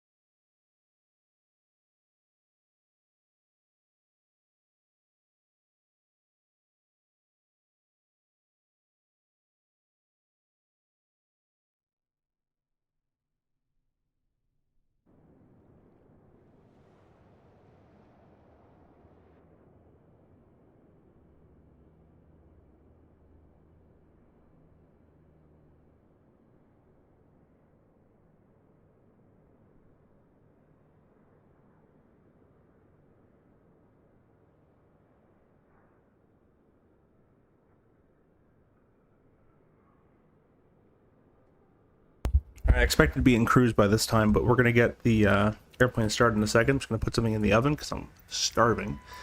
And we will get this show back on the road, and hopefully,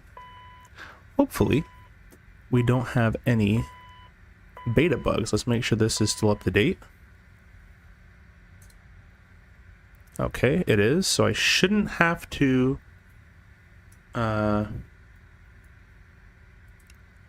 Oh, nope, autopilot still doesn't work. You can see it should, it used to actually just turn on the ground. So I think it's still broken. Let me go ahead and check. It's gonna give me a lot of warnings. Yeah, the autopilot's still broken. I was told it should have been fixed, but I guess not. Let me try one more thing here.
All right, guys, I'm back. I have a plan. Did I miss anything? Yeah, Lonnie, basically what happened is the beta has striked again, and the autopilot will not work, which has been a known bug for a month. And it should have been fixed, but it's rearing its ugly head again, as you can see. So what I'm going to go ahead and do, since I think this is completely pointless to keep restarting and retrying, is I'm going to load this up in 2024. And we're going to do some 2024 flying and see maybe if that fixes it. Because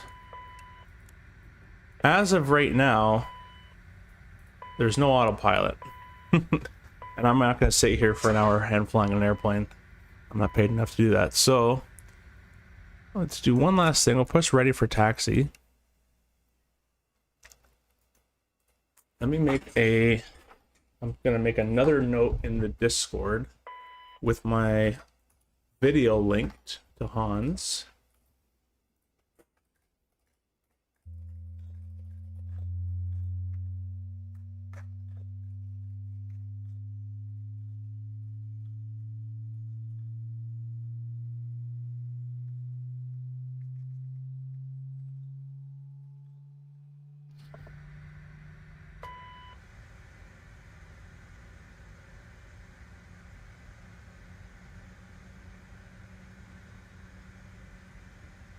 Go, and so he can take a look at it.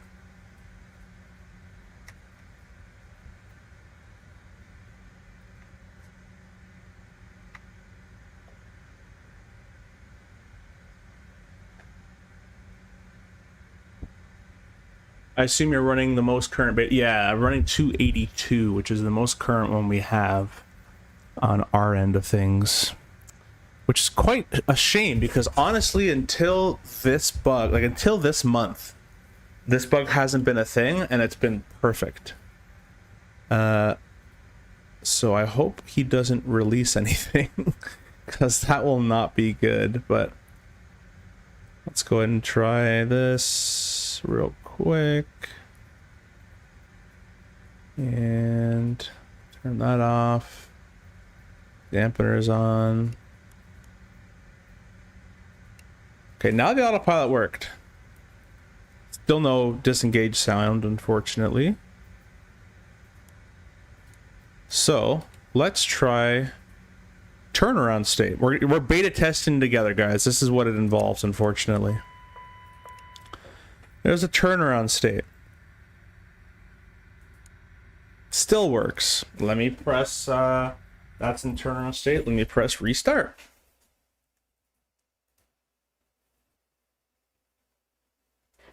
Oh, yours came CST? That's awesome. Mine is, I got the faceplate, but I didn't get the actual CDU part, so I can't use it.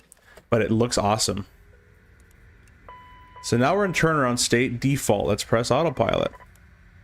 And now it doesn't work. So what I think I found is the turnaround state is actually the problem. Let me go ahead and mark that down as well. Let me make actually a new thread in the beta. We have a beta Discord, so I'm kind of beta testing with you guys as we're doing this. Autopilot not working. And I'm just going to give a brief description of what happened. All times on turnaround state.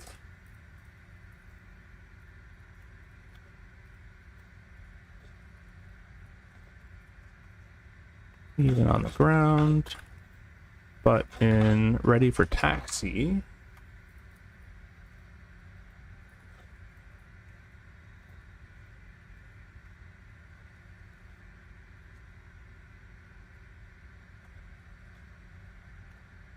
Okay, made that report.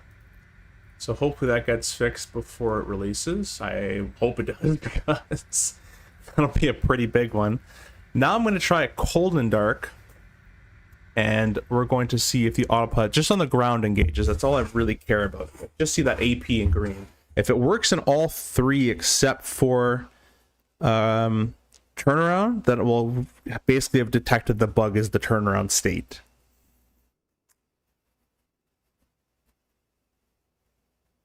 Yeah, we're gonna timestamp it for sure. Oh, you already had this, the CDU CST? Yeah, I think they said they were sending it to me. So we're in cold in the dark. Let's go start at the quickly just do the APU. Cut all these guys off. PM byte. So we'll know for next time to do a cold and dark if that's the problem, and I can do a nice full flight with you guys. I really appreciate you guys sticking around though. So thanks for that. I hope you're enjoying this type of content.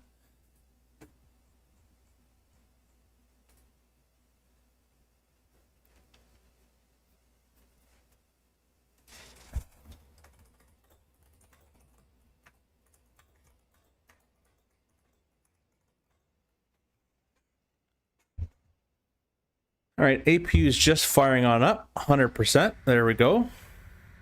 It shouldn't work with the yaw dampener, so we'll go ahead and turn those on. It also shouldn't work without an IRS alignment, so we have it on fast for a reason. I'll throw those in there. It probably helps if you got those on. So let's put the yaw dampener back on. All right, let's click autopilot. It works. You guys can all see the AP in green. So far, cold and dark, ready for taxi works. Turnaround does not work. Ready for startup. Let's press that one. Autopilot actually stayed engaged, so let's go cold and dark, ready for startup. Autopilot doesn't work. Let's just make sure everything is set here. I wonder if these are off just with no indication. You can see we don't have yaw dampener there, yaw dampener there, yaw dampener there. Let's go ahead and just click these in. Let's see if it's a hidden... Oh, it's a hidden message. You see that? So basically, yaw dampener is not being triggered as a warning. Someone actually mentioned yaw dampener, but I didn't have the warning for it, so I disregarded that. So whoever that was, you're correct. So here we are in turnaround state. We do not have the yellow flag for yaw dampener. I'm loving the lever CST. I just wish mine worked. The right side is kind of a pain. So we have just beta tested this. This is a full beta test / solution. So I think resolved in turnaround and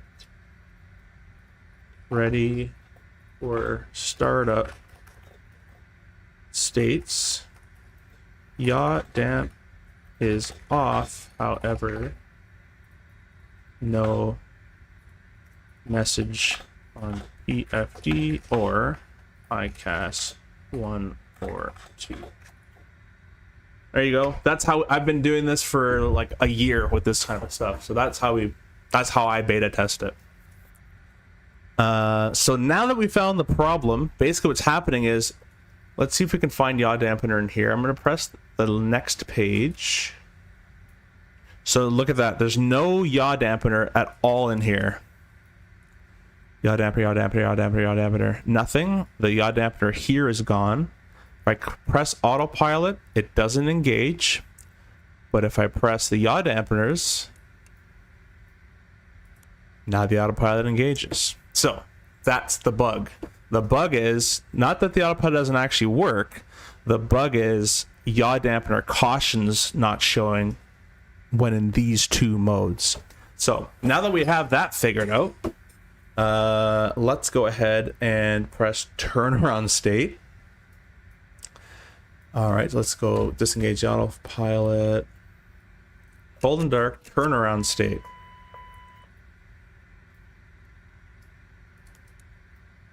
Let's go.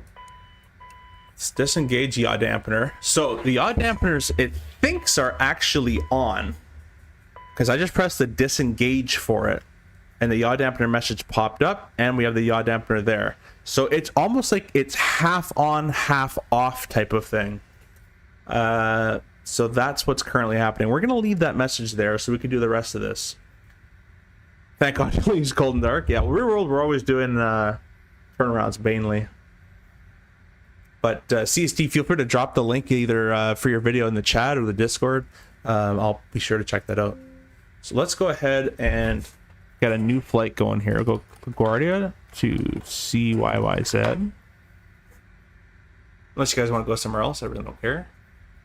It will be mainly Embraers do this, I guess, for Jazz now, but we'll do 999, and we'll get that ready to go. Name the movie.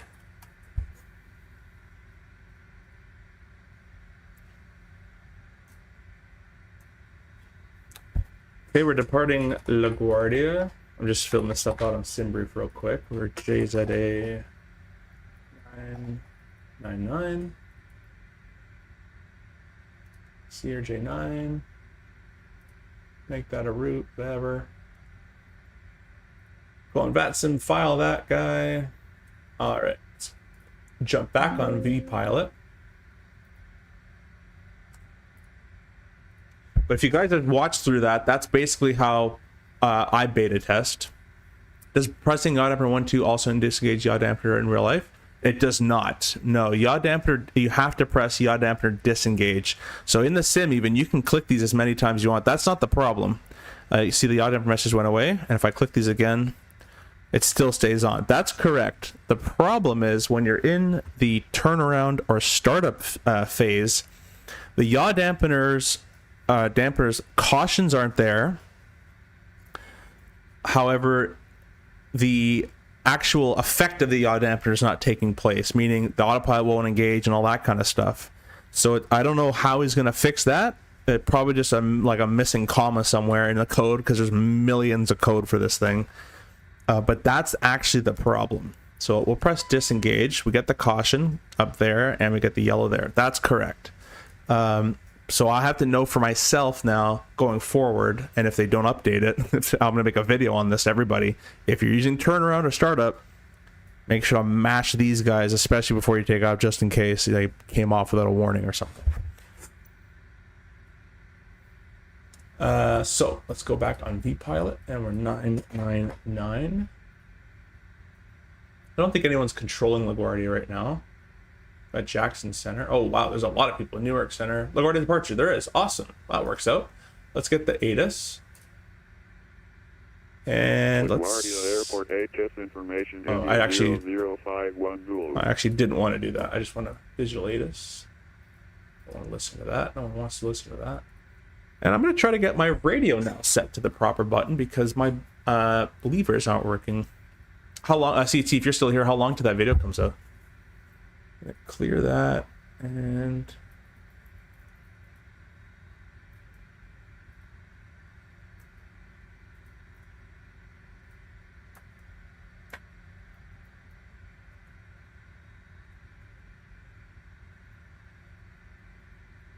but that was a pretty good little bug test we just did. That was a very successful bug test. I'm actually pretty proud of that.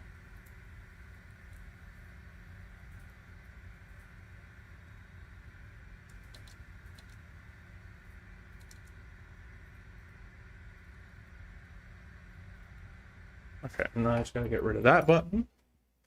That's my view, and then we'll all be good to go. It's got a lot of rearranging. Just to let you guys know as well, my TCA yoke, my sensitivities for all those landings you saw earlier, this is all what I'm using. This is the sliders. Don't worry about this. This is the roll and the pitch. Completely dead zone. Well, dead zone of 3, but everything else is centered. Completely default. I actually had to do something in here. So let's go to assigned. Oh, I got a PDC. That's always nice. I guess it's camera, cockpit camera. This one, reset view, clear that. Good, gone. Cool. That's my new push to talk. Let's bring this up. Put our thrust levers in the cut off, shut off position. All right, and we're basically good to start a new flight here. So we're gonna do this all over again, and hopefully nothing goes wrong here. I'm gonna get the new PDF up. You guys can watch that with me. And it should be that one right there. There you go. So flight plan, move this over here. Import OFP. Just for the sake of time, we're going to send to the FMS and we're going to set the payload. So make sure it did it right. Want a zero fuel weight of 65. So see how the the landing was actually pretty good. 65,685. 65,6. Pretty close. We'll enter that. Fuel. Planned ramp of 92. I'll give myself a little bit extra. Enter that. Set. Dry flap 20, I believe, at LaGuardia most likely. And we'll set all on that. Flat stab trim of 6.6. 6.6. All right, we'll execute that flight plan. And that's not an alternate. We're not using that because that's a military base. And we know what our call sign is, so we don't need Jazz there. So, LaGuardia, Toronto, alternates of London, Ontario. And our PDC says squawking 1504. 1504. Put that in there. Let's put our transponder to standby because it's on by default for some reason. And the Gildem 8, or whatever it says, departure, climb via SID. Let's see, the ATIS was depart 13. So departure arrival 13, Gildem 8. Execute that. Then we're arriving via Toronto, probably the Link 3 Woozy transition. Link 3 Woozy. And we'll execute that. Cool. Performance. Fuel's already inputted. We're flying up to flight level 360. With, on page 3, our alternate cruise of 15,000. Which will work for London, Ontario as well as we change the alternate. Our IC deviation is 9 degrees. And then we have all headwinds, so minus 20, minus 12, minus 4. Execute that. Next page, estimated time of departure is 20:0210. Our planned reserve is 1686. Hey, now it's working. Now we have, I don't know why, but now we have our, that's an alternate. We should be getting the destination stuff first. Whatever. Maybe if I see if it recalculates itself. Oh, there we go. All right. Destination 44. So this is working now. This is a new feature. 44 minutes en route. ETA and our fuel, predicted fuel when we land. Performance. Flight plan, refresh weather, performance, takeoff and landing. It's flex of 39. 39. VNAV setup. And that gives us a 84.5. That should say flap 20. It says flap 8. Real world would be flap 20. And our cruise speed, we'll go to the waypoint, find top of climb. It's 250.76. 250/.76. That's all good. Radio page or auto 1504 on the squawk. MFD are flying from the right, so VNAV on the right and on the left. All right, we're all set up to go there. The APU is off. Let's go and start the APU. Hope you guys are still doing well. I thank you so much for sticking with me here.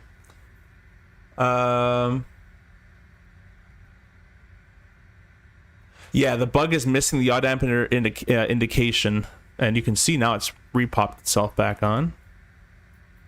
And now we have a different one. Now we have a flight director problem. Man. Bug galore today. Don't worry about that. Let's see if I can... This shouldn't do anything, but I'm going to do it anyways. Yeah, that should not be there. I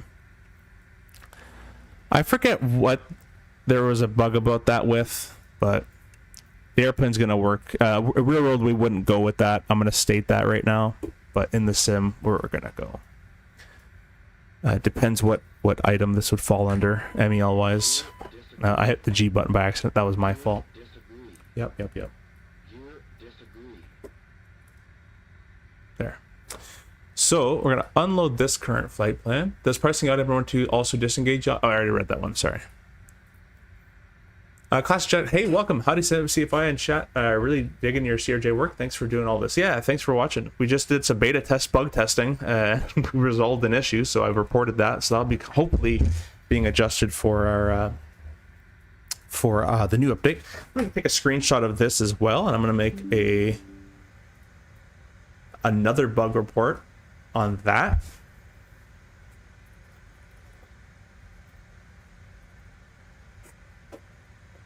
See if Hans has any idea.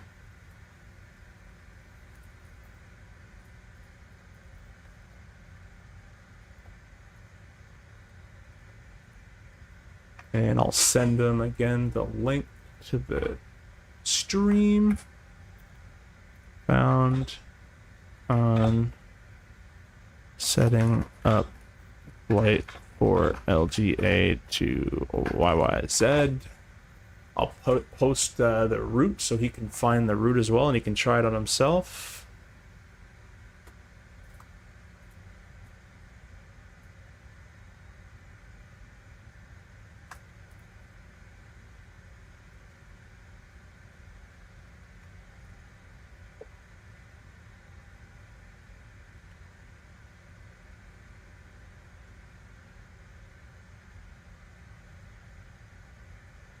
What's that called? GLDMN.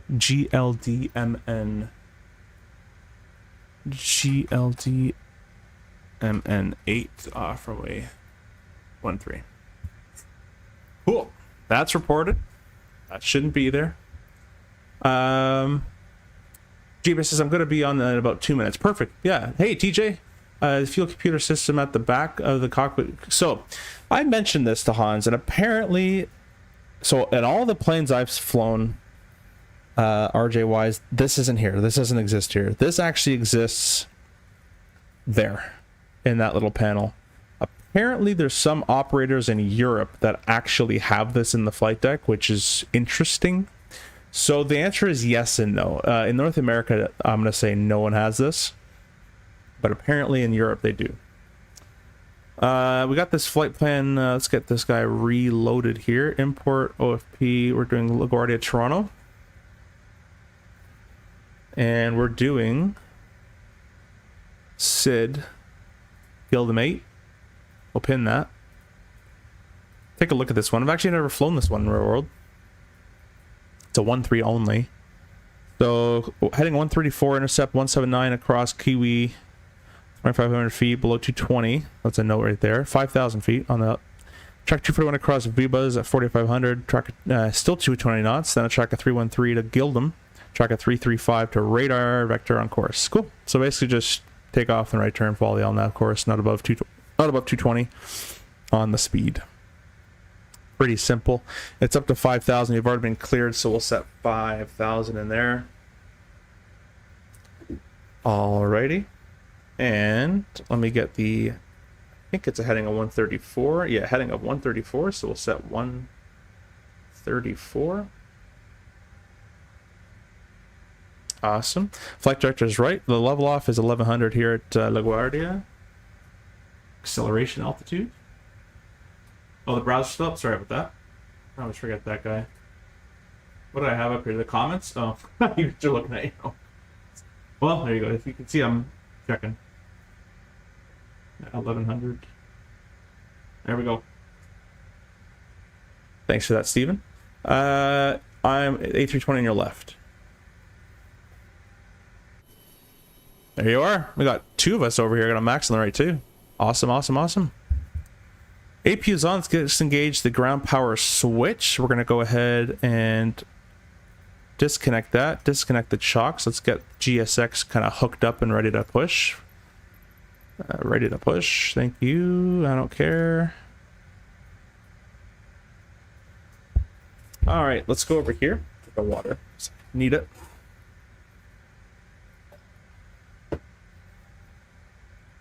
So it's going to be runway 13, flap 20, flex rolling bleeds open, anti-ice and continuous position not required. Minimum visibility is more than fine. And we'll follow the SID as we just briefed there earlier, up to 5,000 feet. And we'll be talking with LaGuardia. Oh, they are still here. Okay. LaGuardia departure.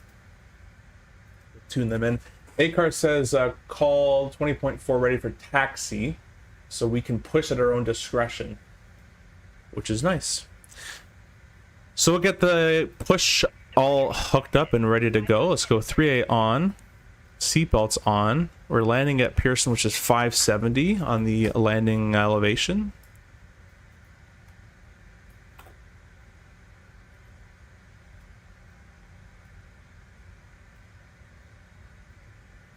Pretty close. There we go. And we'll go doors page are all closed. Fuel pumps can go to on. Our nozzle steering is off, and we'll wait till they are ready to push, and we'll start the push. Again, guys, if you're just tuning in, this flight director is a bug. I believe it has to do with the not liking the departure that I've entered, but I could be wrong about that. We'll see after this intercept and after the disconnect if it likes it, but that should not be there. Also could have been all the little testing I was doing as well, so might have been that as well. We're gonna go nose to the right. Release parking brakes, please. Beacon light on. Let's throw the logo as well. Transponder to number 2, parking brake off. JetBlue 1567 Westchester 8 departure, Westchester wind 1804, runway 16 clear for takeoff. Hey, 5 Snipes, welcome. Yo, what's up from your Discord server? Hey, welcome. Thanks for stopping on in. If you're just dropping in, please press the like button. I really appreciate that. We've been doing some RJ beta testing, basically. If you go back in the stream, we didn't have an autopilot turning on, but it wasn't an autopilot problem. It was actually a yaw damper caution that was not appearing when it should be appearing in the turnaround state. So I reported that, and we're making the beta better as we go. So let's go ahead and start number 2. Again, guys, I'll show you guys it should be on, oh, not that. Start the clock. Should be on GPS. There we go. You can see that the N2 isn't, or the N2 is rising to 20%. We're going to add our fuel. Let me give you the camera again so you guys can see.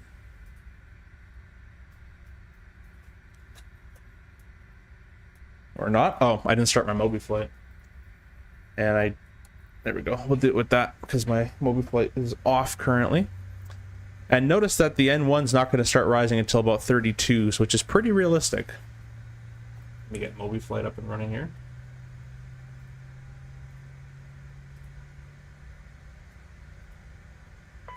There we go. I'm going to spam these yaw dampers in case that caution isn't showing again. Hard to cut out number 1. We'll stop the clock there. And we'll start number 2, sorry. We'll start number 1 now. Left click and hold. All right, start the clock. And we're going to add our fuel. We're using the brand new ProdeskSIm CRJ throttle kit. 20% N2, then IT below 120. We're going to add our fuel in there. And give you guys a listen. JetBlue 1567 radar contact, say altitude. 1,100 climbing 3,000 via departure for JetBlue 1567. JetBlue 1567, climb maintain 7,000. Climb maintain 7,000, JetBlue 1567. Tow truck disconnected. Bypass pin removed. Left is clear, right is clear. Awesome sounds by Boris. Let's go ahead and check the electrics. Let's transfer it over to the engines. That's all good. We'll get the APU off.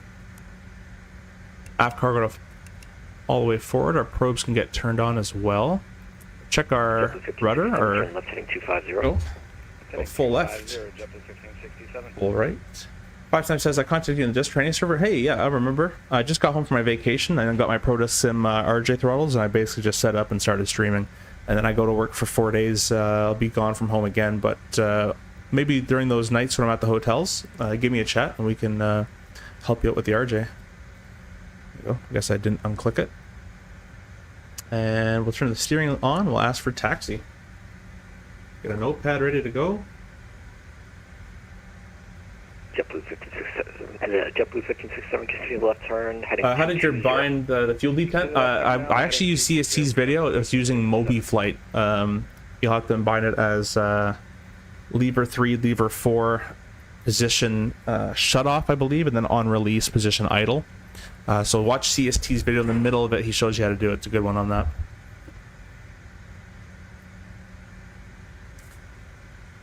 Ground Jazz 999, ready taxi 13. Jazz 999, New York departure, good evening. Runway 13, taxi via Alpha, Golf Papa, across runway 22 at Golf. Alpha, Golf Papa, and crossing 22 at Golf, if I heard correct, Jazz 999. Alright, taxi light goes on, parking brake can get thrown off, and I'll bring you the chart here. Here we are right there. So we're basically going to take spot 8 up to Alpha. Then you wanted Papa or Golf and Papa. So Alpha goes all the way here. Gotta find Golf, Alpha. That's kind of a weird taxi. Golf and then We're turning that. Sorry about the and then Papa. We're turning at 220 for JetBlue 1567. Not a problem. JetBlue 1567. Notice the airplane starts to roll on its own. That's a very realistic thing on the CRJ if your brakes aren't set like that. Under certain weights, of course.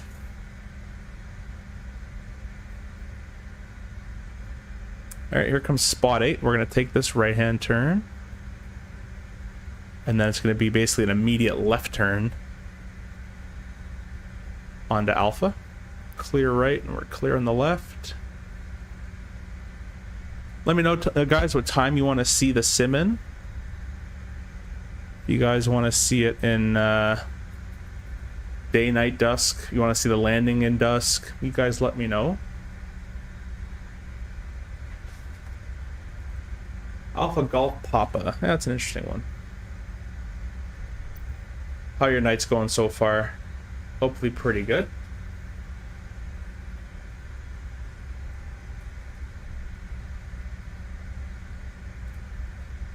Start at a poll. You guys can enter in there for day or night. Jordan live. Yeah, we are live. New update is live. It's a beta. So it's not released to the public yet. And we've done some beta testing already. If you've been watching earlier, and or if you go back in the stream, you can see that we've been beta testing this basically. Have a great night. And this is still a bug that just occurred. It might be because of the departure. I've reported that, so that will be getting fixed, I assume, as well. We're also using the brand new ProdeskSIm CRJ throttle kit that I have here. Mine came a bit defective, so we'll be getting hopefully it fixed by ProdeskSIm free of charge, as I paid for this with my own money.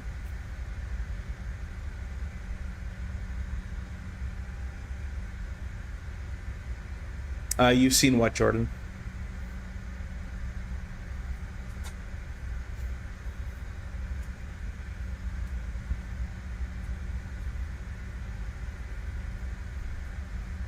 And we're going to be taking the right turn into Golf shortly, and then crossing 22 at Golf, then over to Papa. I'm just going to confirm with him that that's what he wants us to do. Ground Jazz 999, he wants crossing runway 22 at Golf, or Papa confirm? Let's see what he wants here. Oh, wrong button. Ground Jazz 999, just want to confirm you want to cross 22 at Golf? Jazz 999, New York departure, that's correct. Next right turn is Golf and Golf across. Okay, Golf and crossing at Golf, Jazz 999. Alright, we'll take this right turn on the Golf.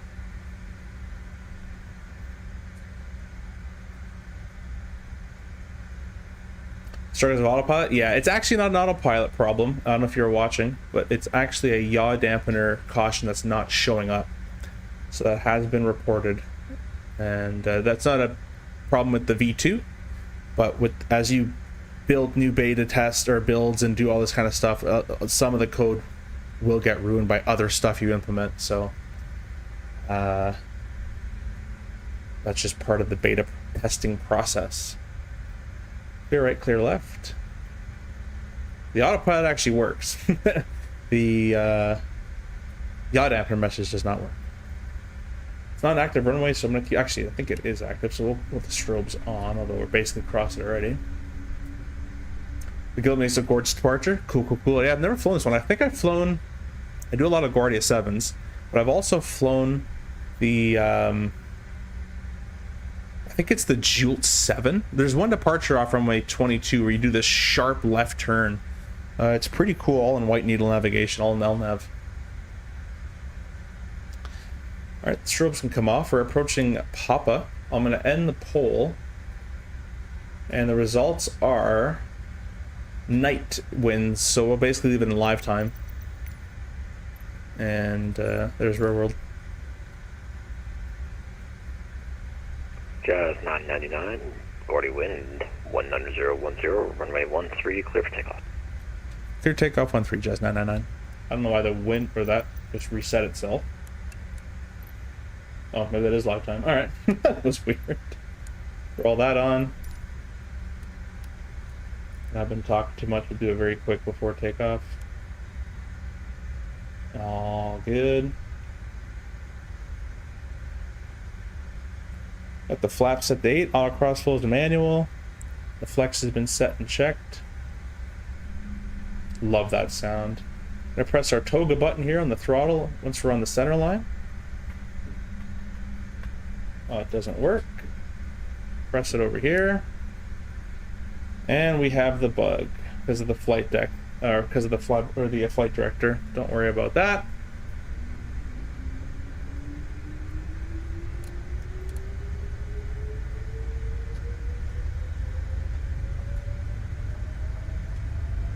Yeah, it's crossed out because we have that flight director red there. I did not cross-checked, but it's getting too late that I can't be bothered to restart again. So this is the life of a beta tester right here. That's why we do it. B1, rotate. Actually should have been flap. You can tell I'm just not even paying attention anymore. You're up. Speed mode. All my attention went out the window on the first one. Climb 144, nav mode. I got heading FMS2's armed. FMS2's captured. That hand flies so much better though. Oh, 600 feet, engage autopilot. You're at 1,000, climbing 5,000, Jazz 999. Jazz 999, climb via SID, accept, climb maintain 12,000. Climb via SID, accept 12,000, Jazz 999.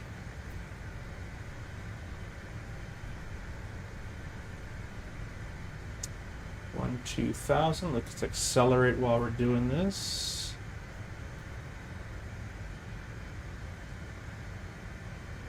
There we go. Let's come back left. Bit interesting there. We're V2 plus 10 to 20. We'll go flap 8.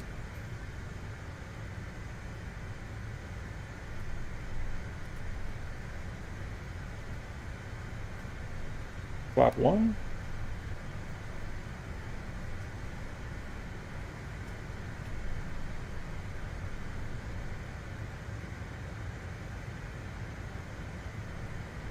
Flap 0. Climb of 220 is the max there, speed-wise. Nice, thanks JBS, awesome. Climb thrust. Get our afters out of the way.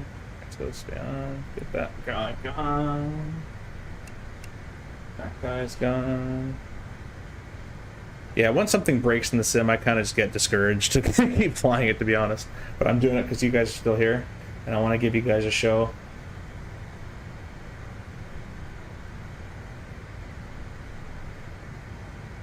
220 is the max above 4,500. That actually worked quite well, and the flight director bug is gone.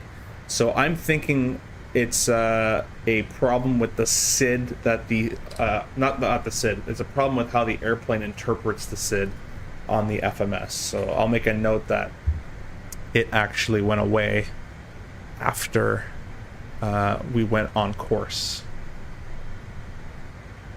Okay, we're past the 220 restriction, going up to climb 250. And we can go ahead and let the flight attendants go about their business.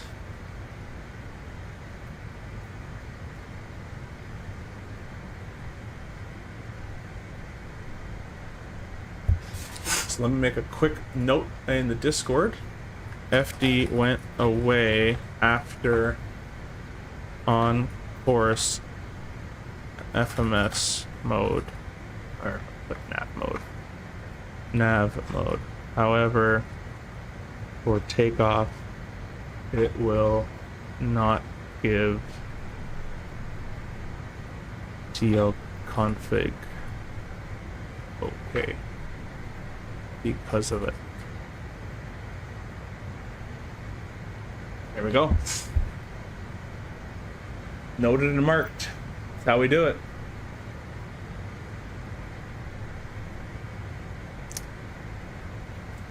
Hope you guys are enjoying the stream so far. A bit of a different stream than I think a lot of other people make.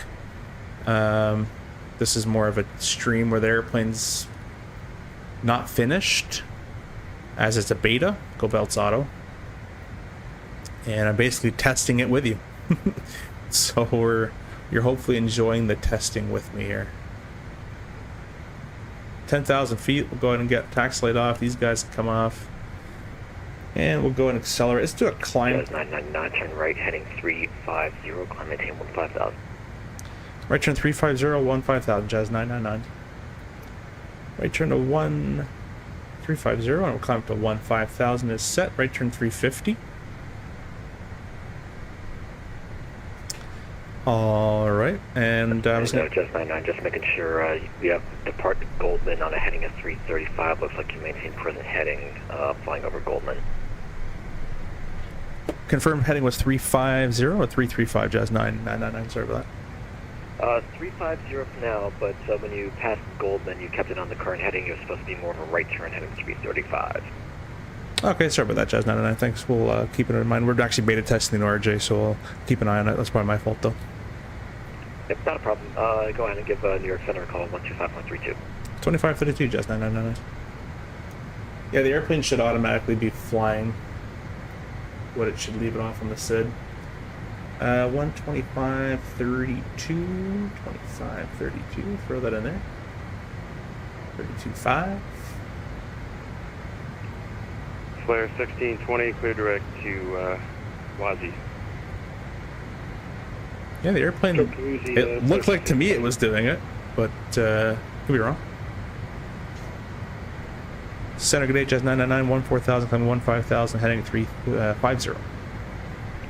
Jazz 599, New York Center, proceed direct Gale, climb and maintain, flight level 250. Climb maintain 250, direct Gale, Jazz 999. 250 is set, we'll go ahead, execute Gale, nav's available, nav mode, FMS2 is captured, or coming up on 320 knots. Heading 310, descend maintain 3,000. Left 310 down to 3,000, Delta 92. And we're going to go ahead and increase our vertical speed a little bit and press climb 320. Let's go. This is our fast mode climb. I'm going to go back in the video here and just check really quickly. It looked like to me it was exiting that Gale where it should have been. Or not Gale, Gelden, whatever it's called.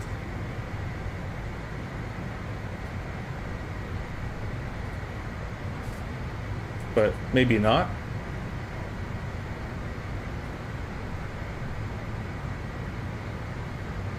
Oh no, that's interesting. So it was FMS2, the course sequence to 335, but the airplane actually never turned 335.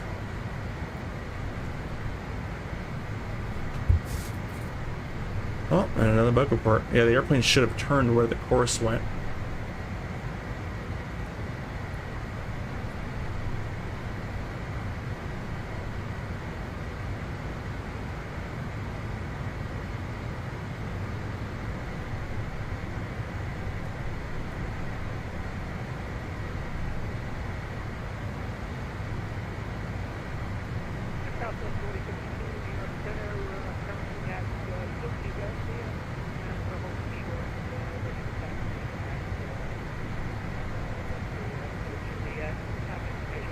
There's 18. Go transition. 4052 New York Center, good evening. Runway 27 left. Thanks to be Foxtrot. And we're all good to go. CR1, cross runway 27 right. Philly altimeter 3016. Yeah, I'm just making a bug report. LGA, GLDMN 8, runway 13 after GLDMN. Delta 902, turn left heading 250, intercept the localizer, nav center mode. maintain 2000. Left 250, intercept the localizer and down to 2000. After Gildan. Frontier flight 3162, turn right heading Sim. 090, reduce speed at 180. Calls for exiting Copy that, 090 and heading speed 180 at 335, 31. airplane course Frontier flight sequence, 3162, once you're slow, descend maintain 2000. Cover that, once we're slowed down to 2000, Frontier flight 3162. CRS in nav mode. Jazz 909, climb maintain, flight level 360. 36 CRJ 999. 360. Delta 324, Boston Center close. That's set and confirmed. The lift and drag has all been adjusted as well, so now the Delta 902, you're 3 miles from climb Jumbo, maintain rate / 2000, time to climb has been established improved and a lot closer to real life. approach. Maintain 2000 till established work, But this is, I think that's actually a V. I think that's in V2. Like you can go test in the regular RJ. It'll probably do the same thing. There's it's never going to be like real life, unfortunately. And I'll tell you right now, it won't be a Phoenix. It won't be to that level. But that's why it's $50 for all versions for both sims. It won't be to the level of that kind of stuff. The flight model, however, I think is amazing and is really well made. But the code for the RJ itself is quite old and relies a lot on Microsoft code, which isn't always the greatest. But I enjoy flying it. 326, so that's Foxtrot. 326 Foxtrot, New York Center, radar contact, Newark altimeter 3017. And as it gets, as updates keep coming along, it's just going to get better and better. So. Your flight 3162, turn right heading 200, drone localizer. Copy that, 2 to the localizer, Frontier flight 3162. But glad we beta tested and found out the yaw dampener was the issue as terms of caution not showing up. Japan Air 221, descend maintain, flight level 210. Maintain 210, Japan Air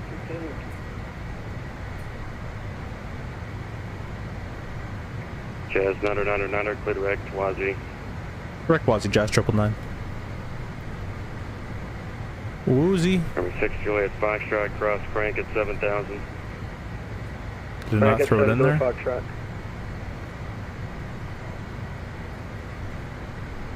There we go. Direct Woozy, he says. Execute that. Nice little shortcut. Flight 3162, you're 5 miles from Greco, clear altitude to approach. Copy that, clear flight altitude to approach, Frontier flight 3162. You're going to bed. Well, thanks for stopping in. Really appreciate that, and we'll see you on the next one. Hope you enjoyed, and have a good night.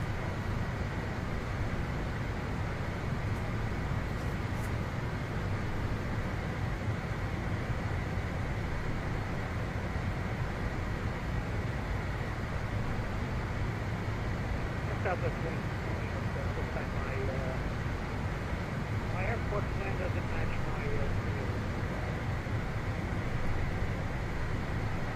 Yeah, I don't know how you ended up over there on Kilo, South 4052. Turn left on Kilo.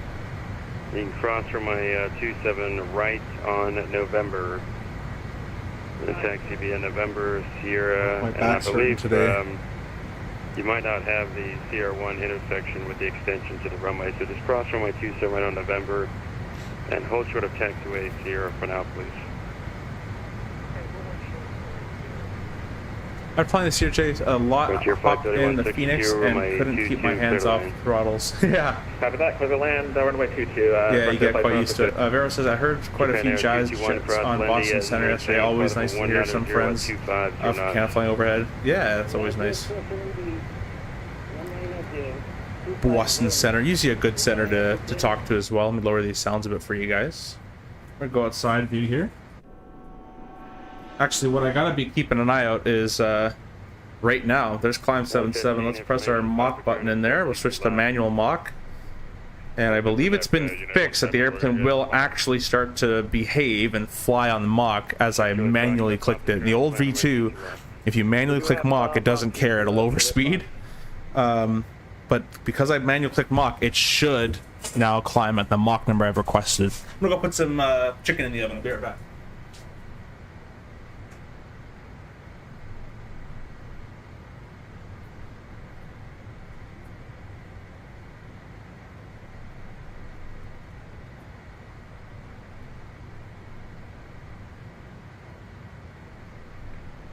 Japan Air 221 Heavy, information, Lima's current, expect runway 22 left.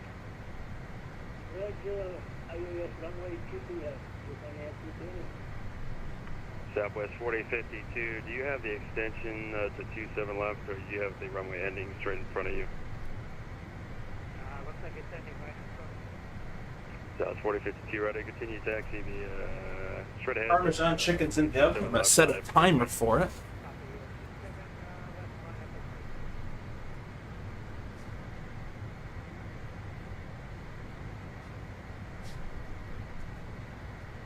You guys let me know if I miss any calls. I have my headset off.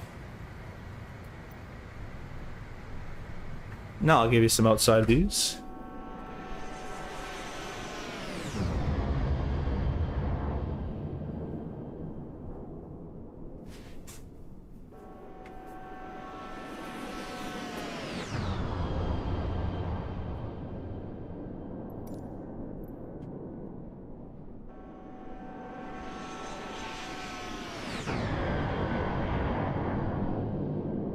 Delta 921 Zulu.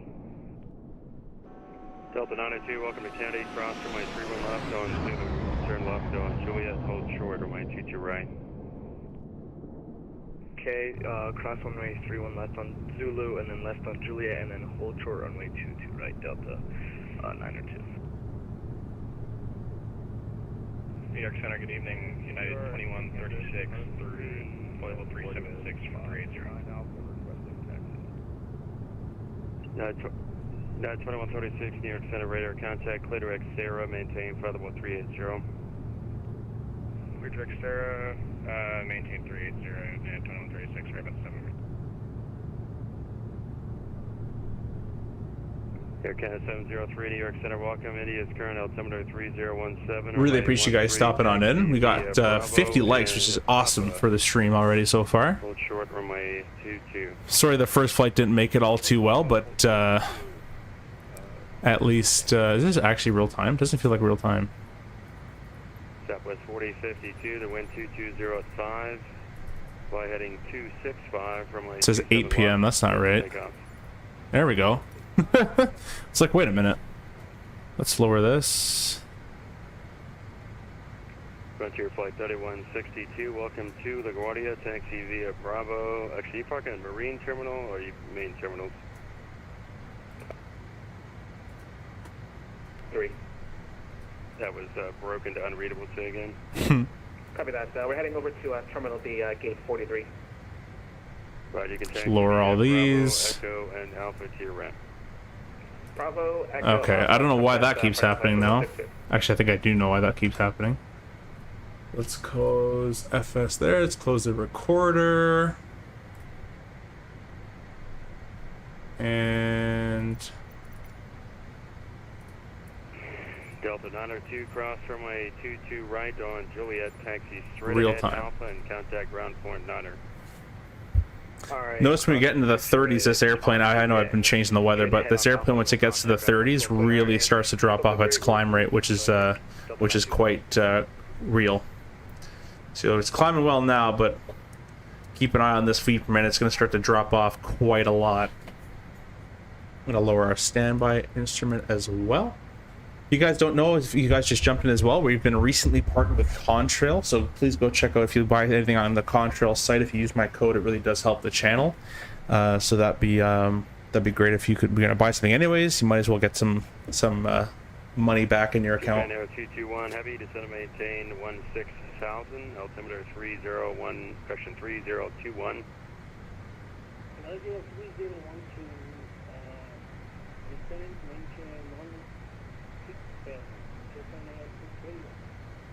Japan Air 221 heavy, turn right heading 180, vectors 22 left. 180 and 22 left. Japan Air 221. Southwest 4052, radar contact, climb maintain 10,000. 10,000.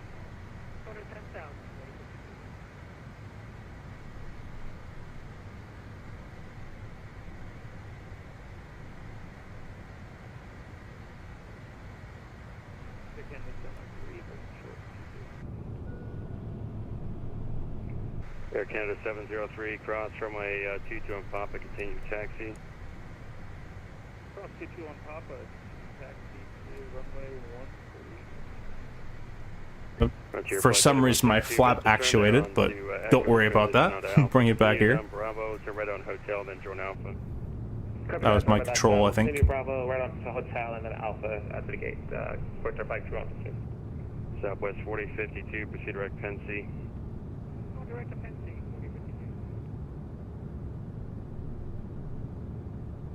Japan Air 221 heavy, turn right heading 190, descend and maintain 16,000. The altimeter 3021. 190 and say again, please. Japan Air 221 heavy, turn right heading 190, descend and maintain 16,000. 190 6,000. Japan Air 221 16,000. 16,000. Citation 628 Foxtrot, I'm not receiving your MOC, squawk altitude. Let me double check, Killer 5. United 2136, cross Sarah and maintain flight level 200. Cross Sarah and maintain flight level 200, United 2136.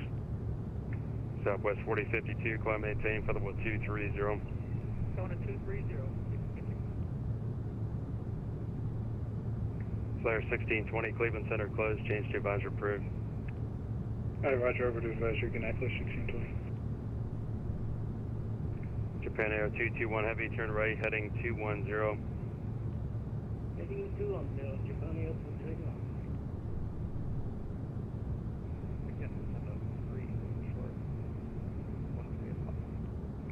Air Canada 703, wind is 19010, may 13, clear for takeoff.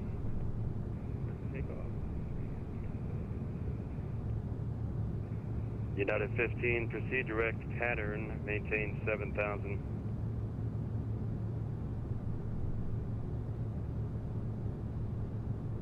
I know that waypoint. Cattern's on the Mount Vernon Visual Runway 1, also on the ILS one as well. Proceed direct pattern, maintain 7,000. Direct pattern and maintain 7,000, United 15. You guys all voted for nighttime. You let me know if you still want night. There's not much really to see at nighttime, but you let me know. After train direct pattern. Oh, I said pattern. I thought I heard Cattern or Catern. That one's on the DCA. Alt's cap at 360. They want us at 0.76. I'll just select 0.76. Made it up here in 21 minutes. That's pretty good. Cleveland Center closed, change to advisor approved. Oh, advisor Jazz Triple Niner. Have a good night. 228. Let's reduce our thrust.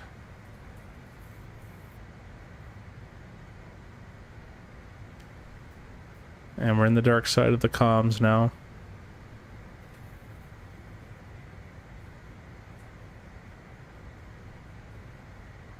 Yeah, these ProdeskSIm CRJ throttles, although my right side is defective out of the box, are still really cool. They make everything very cool to use and very neat. So I really appreciate that. Coupled with the new flight model is a pretty amazing to use as well.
Hope everyone's night's going so well tonight. It's probably better than mine, as I had all these beta issues, but there's not really a lot. There's just we're running into most of them. Two of the big ones. One was that autopilot thing, and that was the yaw damper caution not being shown. And then that, because of that SID, I don't think the programming liked the way the SID, or I don't think the FMS and the RJ like that SID, and it had that flight director error. And then on top of that, it doesn't exit the SID at the correct course, which the white needle changes to it, but it doesn't fly to it. That's all been reported tonight as well. I'll probably be changing this stream over to a members only stream after the watch back, just because I don't want the first stream of this airplane having all these bugs in the stream. I'm just gonna get bombarded with plane sucks and blah blah blah. So this is why this is a beta, and I'm actually gonna edit the title because I forgot to put that in there. That this is a beta.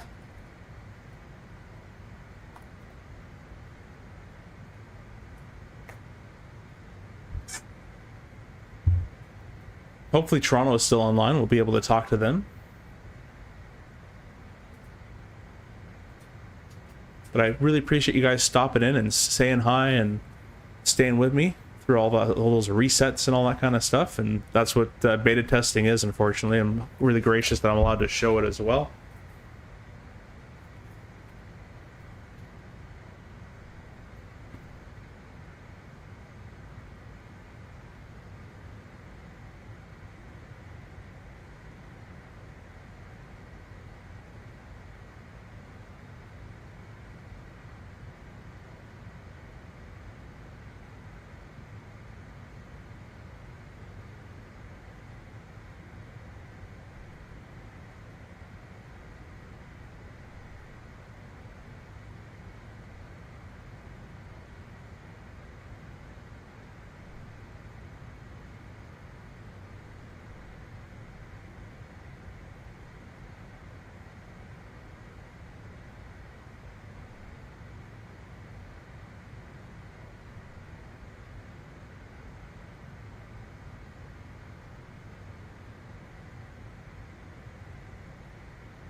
Cloud off to dinner, going. Enjoying new throttles, and I'm jealous. Yeah. Well, you know what? They're already defective, so don't be too jealous. But hopefully they'll be sending me a new one. Enjoy your dinner. Hopefully you get the filet mignon with lobster. Make sure you get the like a bourbon sauce on the side. I'm getting hungry. What else? A twice baked potato and an old fashioned to drink. Definitely a ways behind you, just out of New York myself now. Okay, yeah, sorry, kind of left behind because I was, I am planning to play Fortnite with my girlfriend later on tonight. And I have to make that Fortnite date or else I get in trouble. Oh, got a contact. Nope, auto ATC. Saying, we understand you're lonely. Let's start getting set up for Toronto, though. We're getting pretty close. So the 2-3s in use. It's going to be 2-4 left. So let's go ahead and do all this. Again, this is not working. This should be giving me an updated... oh, you know what? I think it's because this updating now. Let's put 60... What do we got? 6270. Let's see if that number changes. Okay, that is updated now. That has been fixed. That's good. USX was taking a sweet time boarding. Yeah, I don't even bother with that stuff. Well, the RJ it's good, though, because it's only like 76 seats, so it's pretty easy, though. Alright, well, let's check the progress page. Maybe the progress page has it for us. It does not. So the estimated time of route and the planned fuel still is not working. However, it should have been updated, I believe. Let's go ahead and use the OFP. They say they want us, or it's roughly going to be at 3,700 pounds of fuel. So our zero fuel weight is 65.7 plus 3,800. 65,700 pounds plus a landing fuel of 3,800 pounds brings us to 69.5. So takeoff and landing. We're at landing 2-4 left. Refresh the weather. And it's going to be a 69,500 pound landing. Calculate. And this is giving a re-air for 142. That's not correct. These are pretty okay. They're close enough. We'll set these guys up, and I'll get my own VREF.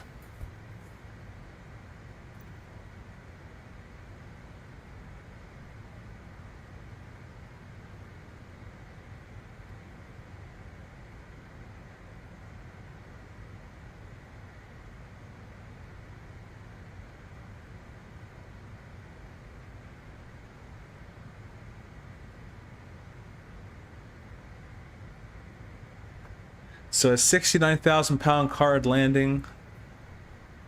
Actually 70 because we're 69.5. VRF of 136. Almost 6 knots off of what this is telling me. So 136 will be the number. It's ILS 11195 for both left and right side. I'm going to forgo the HCP as it's not modeled all that well. The MDA of 750. And it's going to be departure arrival or arriving via the link 3 Wooz transition. Runway 24 left, legs page. Direct Woozy. Next page, Bimpos, or back here it's Ling, Youth 250 above 11, below 13. Bimpo 210, 8000.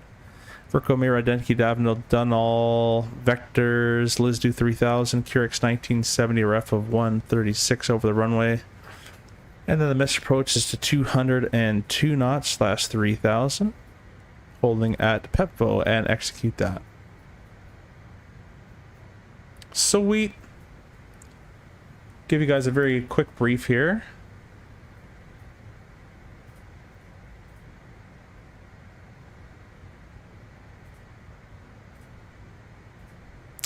We're descending via the link 3. We'll cross all the restrictions en route as briefed, and we'll bring us basically for a left downwind and a runway 24 left, or doing the ILS runway 24 left, which is page 11-7, effective 20th of February. Locust 195 left and right. Final approach course at 237 with the glide path check at 970 at Curix. MDA of 750 set right, and 750 would have been set left for the other guy as well.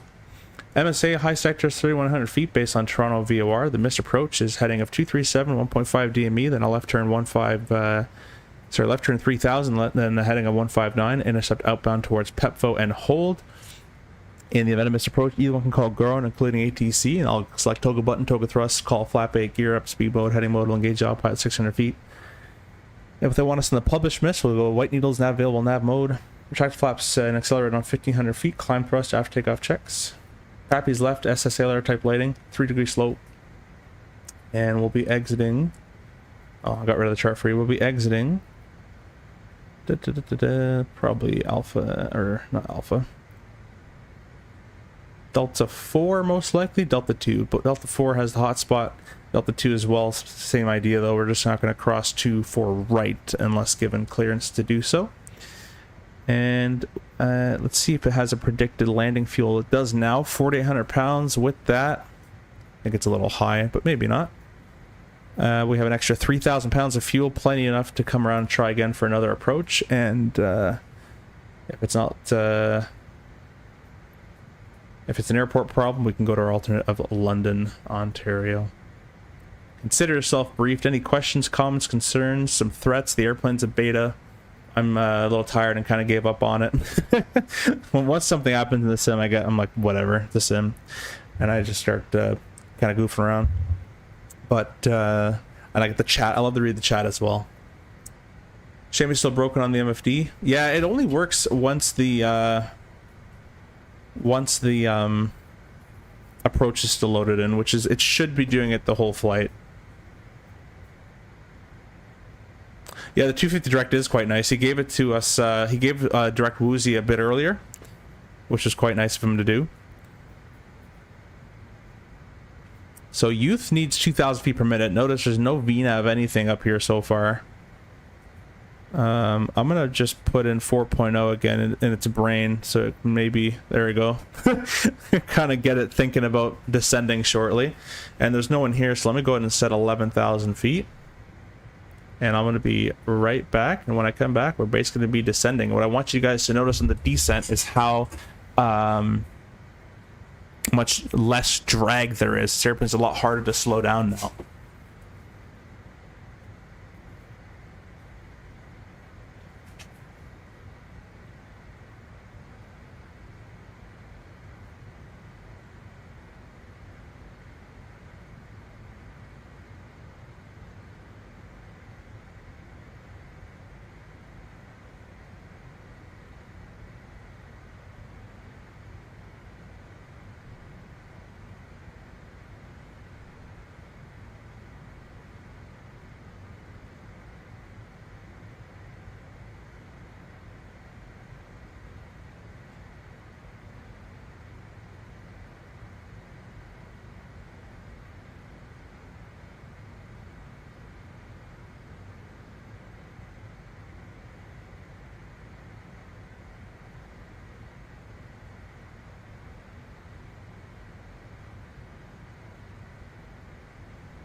Alright, I'm back. The airplane wants 2,400 feet per minute. Because there's no icing conditions outside, I'm going to start going down when it wants 2,800 feet per minute. I back off the thrust a wee bit there. So it's his favorite ATC to work with. That's a good question. I've never asked that before. I don't know if I have a favorite. They're kind of just all ATC, but a really good one is DCA.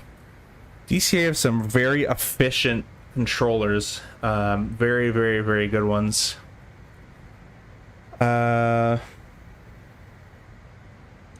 Atlanta's very efficient. I like efficient, but no mumbles. I hate mumble. So I like efficiency and no mumbling. The ATC in Toronto are good too, just the, I think the procedures are just screwed up. But the ATC themselves are good. But yeah, that's a good question.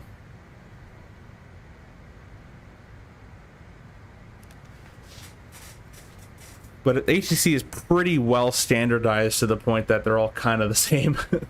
But yeah. There's 2,700 feet per minute. We're going to go ahead and select a vertical speed on my autopilot panel here. And we're going to select 3,000 feet per minute in the descent. So we're going to go steeper than what it wants. And we're going to select idle thrust. And I want you guys to take notice, set 7.4 in the mock, I want you guys to take notice on how much this airplane decelerates now versus the V2. Look at this. Idle thrust, 3,000 a minute. Get out of here, auto ATC. No one likes you. Snowflake broken. It is and it isn't. It is broken in the sense that it won't tell you. It'll be like super low the entire time. I've already reported this, but it's unfixable apparently. What it should do is it should start high and then come down. But what happens is it starts at the very bottom and then kind of gets centered up as soon as you start descending. But once you start descending, it is correct. Notice we want 2,700 a minute. I'm descending steeper than it wants, so we're below the slope. That's correct. But it doesn't start correct, if that makes sense. You missed out Kennedy Steve. Yeah, Kennedy Steve is always in it. I've never actually been to Kennedy, but I've heard he's a funny guy when he was there. Jay Whitey says, oh, there it goes. Yeah, it's kind of weird.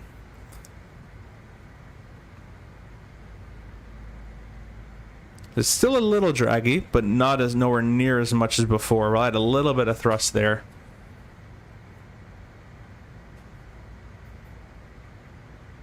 And basically, because we started, when it said 27, I started at 3. As we get closer, this number is going to whittle down to, it's going to get lower and lower required to meet the restriction. So I'm waiting until this reaches 1,200 feet per minute. Or at least 2,000 feet away from 10,000 or whatever I have to slow down by. And I can start slowing down. So basically, let me reword that because I confused myself. Basically, this next waypoint, or the restriction that's coming up, is 250, above 11, below 13. At 13,000, I'm going to select, because it's 2,000 feet away from 11, in this case, at 13,000, I'm going to select a vertical speed of 1,200 a minute, and or whatever this is commanding less than 1,200. And idle thrust, and we're going to slow for 250. So you guys will see it up there. Let's go ahead and accelerate to 290. A little bit of thrust in there. You guys wanted to see nighttime. You guys can still change your mind because there's not a lot to see at nighttime. This is the dome light on. The dome light will be off for landing. So let me know if you guys actually do want nighttime, as it's not going to be a pretty show. So if you want to actually see the flight model and all that kind of stuff.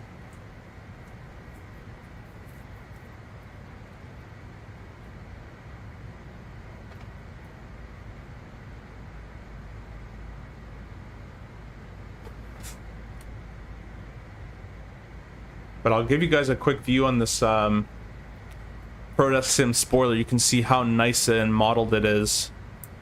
And all these clicks, 2, 3, 4, those are actually in the real airplane as well. That feels really realistic. The spoiler, I think, feels the most realistic out of the entire set. Even though the spoiler handle is modeled incorrectly a little bit, it's pretty decent, but it's not quite.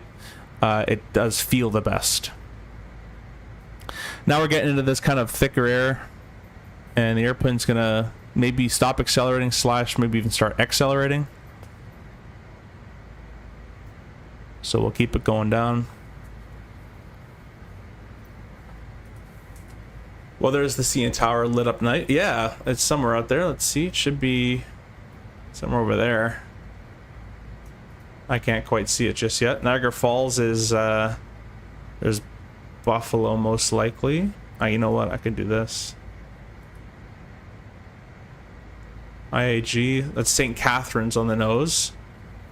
So Niagara Falls in that case would be somewhere over there, but it's hard to see at nighttime.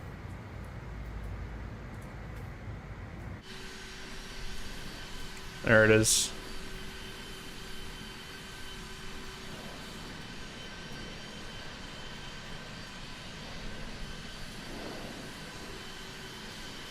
Trying to orient myself at night.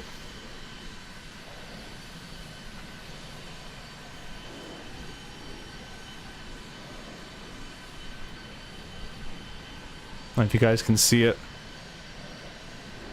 all down there, Niagara Falls.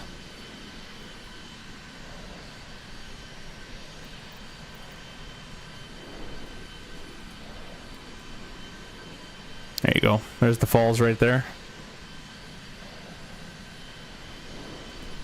One of the natural wonders of the world. So we're idle thrust this entire descent. Notice we're still sticking in the 290-300 zone, which is nice and realistic. So that's all been addressed and changed, and we can't just say airplane do this. It has to be changed with lift and drag. That's why it's very, very neat what Grovel was able to achieve out of my words.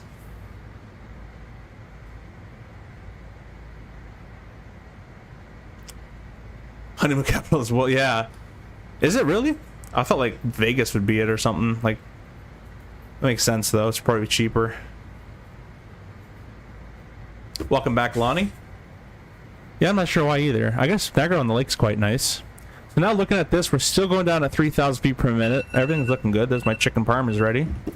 Currently we'll be at 11,000 here. That's okay because we're gonna have to reduce this feet per minute in order to slow down.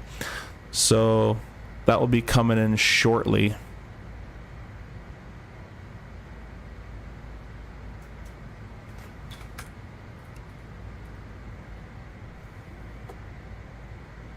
Been Niagara Falls twice, both times stopped for a bit while passing through. Nice. I believe so, yeah. I've been here a whole time. Oh, really? Oh, you haven't been chatting, eh? Leaving me in the dark, watching the beta testing going on. See how it is. We're going to set 250. Don't be afraid, guys, in the CRJ to use a speed brake, or the spoilers. They're basically the size of your forearm anyways. So don't worry if you got to use. Niagara Falls is dirty, Niagara on the Lake is beautiful. Yeah, I agree with that. It used to be nice, I think. Clifton Hill used to be very nice to go visit and all that. We're still 4 minutes from youth, and once we get below 13,000, I'm going to dial my vertical speed down to about 1,200 feet per minute. And we're going to leave it in idle thrust. Might even need to use spoilers, we'll see. Every day is different. I'm tending to think this VNAV, Advisor VNAV, is not 100% correct to real life, as the new flight model is different. So it has been changed, but I don't think it's quite as correct as the V2 Advisor VNAV, but it's still not bad. There's no Toronto Center online or anything, so we'll go 18.7 for the CTAF. And we're definitely going to be below 13,000 at that waypoint. So what I'm going to go ahead and do is start selecting my vertical speed up a little bit. And we'll leave it at idle thrust to decelerate.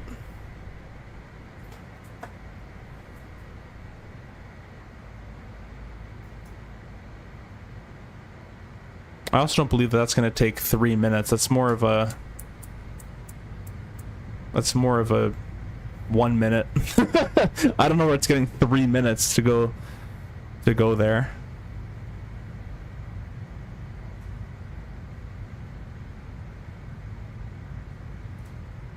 Six miles, 3 minutes. Yeah, that's wrong. That's completely wrong. That should be like a minute right now. So we're under 13,000. We'll retract our spoiler here. Love those spoilers on the ProdeskSIm. It feels so realistic to pull those back. And we're just nicely going. We're going to meet 250. We're below 13 and above 11, so that's going to work out quite nicely. Why don't we go ahead and set the next one, which is 8,000 feet. This is a fun fact in Canada, guys. If they went ahead and said Jazz 999 descend, maintain 8,000, they didn't say descend, maintain 8,000, cancel restriction. I still have to meet 250 above 11 below 13. I can't go below 11 here, even though they give me 8,000. That's not a US rule, that's a Canadian thing. So unless they say descend 8,000, cancel all restrictions, or cancel altitude restrictions, then you can go down to 8 and as fast as you want. But if they just said descend 8,000 and I was at 10 right now, I'd actually be breaking the star. So that's a thing in Canada. The States is different. I like the States better. They say descend 8, you can go to 8. Makes sense, right? Not here. So let's keep going down. Let's go descend 250, and I'll bring this camera back out so you guys can see. And I'll put you out over here. You can watch the spoiler. You can see it coming up here. And we do it nice and slow like this in real life. We don't just go, we don't go whack. Because that's a nice big bump in the head. So we go 1, 2, get a little bit more. And because we're in descent 250, the faster I put out drag, the harder the airplane's going to nose down to meet that 250. That's how we deploy spoilers. As that's how much. We try to deploy spoilers at least as best we can. So next one coming up is 210. What I'm going to do is go vertical speed with the spoilers out. It needs 1400 to meet it. Let's go vertical speed 1400. We'll keep the boards out. We'll select 210 on our speed here.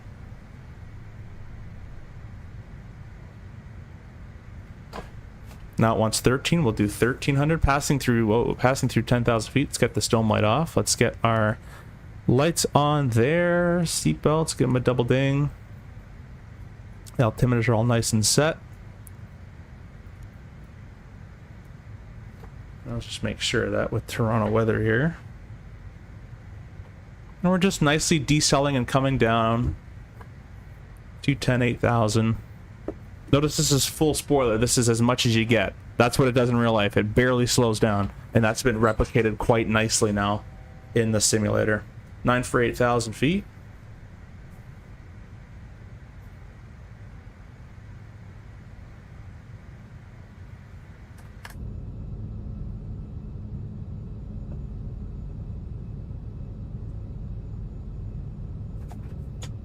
Takeoff. Parmesan chicken.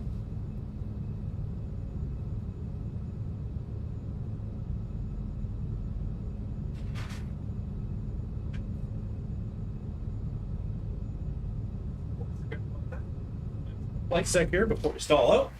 There's Alt's cap. And we're just gonna kiss 210. Just passing the waypoint, and we're gonna nicely retract these, bring a little bit of thrust up. There we go. Awesome. Cool. Now usually they'll give you a 4,000 feet. So we'll set 4,000 feet and descend to 10 idle thrust.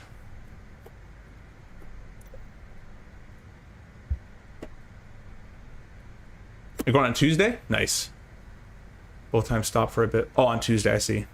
Ivero says, that's good to know with the altitude clearance. Real gotcha. Yeah, no worries. That's a Canadian thing. I don't know if it's a VATSIM. I don't know if VATSIM does country-specific stuff, but in real life, that's how that works. In VATSIM, it's probably just all states rules, which makes sense. Keep it easy. Exactly what I did in my last flight. Glad you clarified the U.S. difference. Yeah, and again, I don't know about in VATSIM if they follow that or not, but in Canada, they yell at you for it. Biggest ATC pet peeves? I'm a controller, so just trying to pick your brain. I don't like massive clearances. What I mean by that is like you'll get used to them, but sometimes you'll hear left 330, intercept the loc, then cleared ILS 23, altimeter 2995. And it's like, okay, give me like 2 of them. Left 330, intercept the localizer. Read that back. Okay, cool. Then it'd be like, okay, once you've done that, clear for the approach. And I know sometimes it's hard to do all that because a lot of traffic going on. That's one of the big ones I don't like. I don't like mumbling. I like fast, but no mumble. I hate mumbling. Let's get this airplane down a bit faster. So notice that speed descend 210.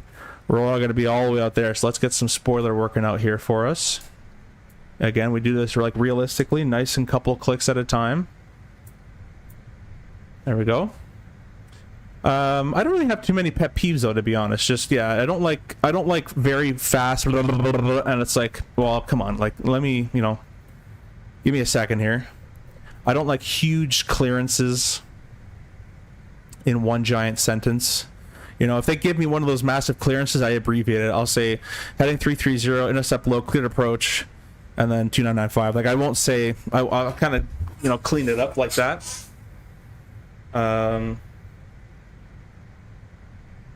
But yeah, I don't really have too many pet peeves. I mean, we work together quite well. That's kind of it for me. Batson follows local rules. Okay, that's good to know. Fly with Lotto. Hey, welcome, my friend. Thanks for jumping in on the stream. If you guys know what Fly with Lotto is, he's massive on Instagram and TikTok. Go check him out. And he has a YouTube channel as well. Be sure to go check him out. Oh, another one for you. Snowbrain is, and again, it has to do probably with traffic, and it's probably quite difficult to make it all work. Let's go down to 3,000 feet here. And we're going to go left turn of 330, heading mode, green needle, Legs page, let's grab Lizdo. This is how you sequence the FMS and the RJ. I have a video on this on the approach. We'll sequence all that up. Another one, I just lost it. Oh, what was I gonna say? It was actually a pretty nice one. Oh, when especially for the CRJ and probably most airliners, they're very slick. They're very hard to slow down. So they give you a speed restriction of 210, and then like, okay, descend now, and it's like, well, we can't go all that. This is, look at this. I'm descend 210, full spoilers. I'm only getting 1700 a minute. So the airplane can go down, go flap 1, or it can slow down. Sometimes controllers make us do both at the same time, and the airplane just doesn't agree. It says, nope, you get one or the other, my friend. It doesn't happen often, but it can happen sometimes, and that's, I guess, another one. We'll go flap 8 and a speed of 180. We'll turn left a heading of 300 roughly. Gonna add our power in as we get to 180. For once, 237 was auto set. That's nice. It should do that all the time. Or you get like 26 tax instructions on one transmission. Yeah, they do that roll all the time too. All right, and we'll turn left a heading of 270. We're going to take a look at our progress page. Next page, once this is under 1 mile, that's when we're going to click the approach button. And that's how we make sure that our intercept will actually intercept nicely. We do this exactly the same in real life as well. I already have the field in sight, so it'd be a visual landing. Loke's already moving, so that number is wrong. We're going to press Loke 2, we're going to press approach, which is Loke 2 captured. And heading at 237. This should have been, that number was off.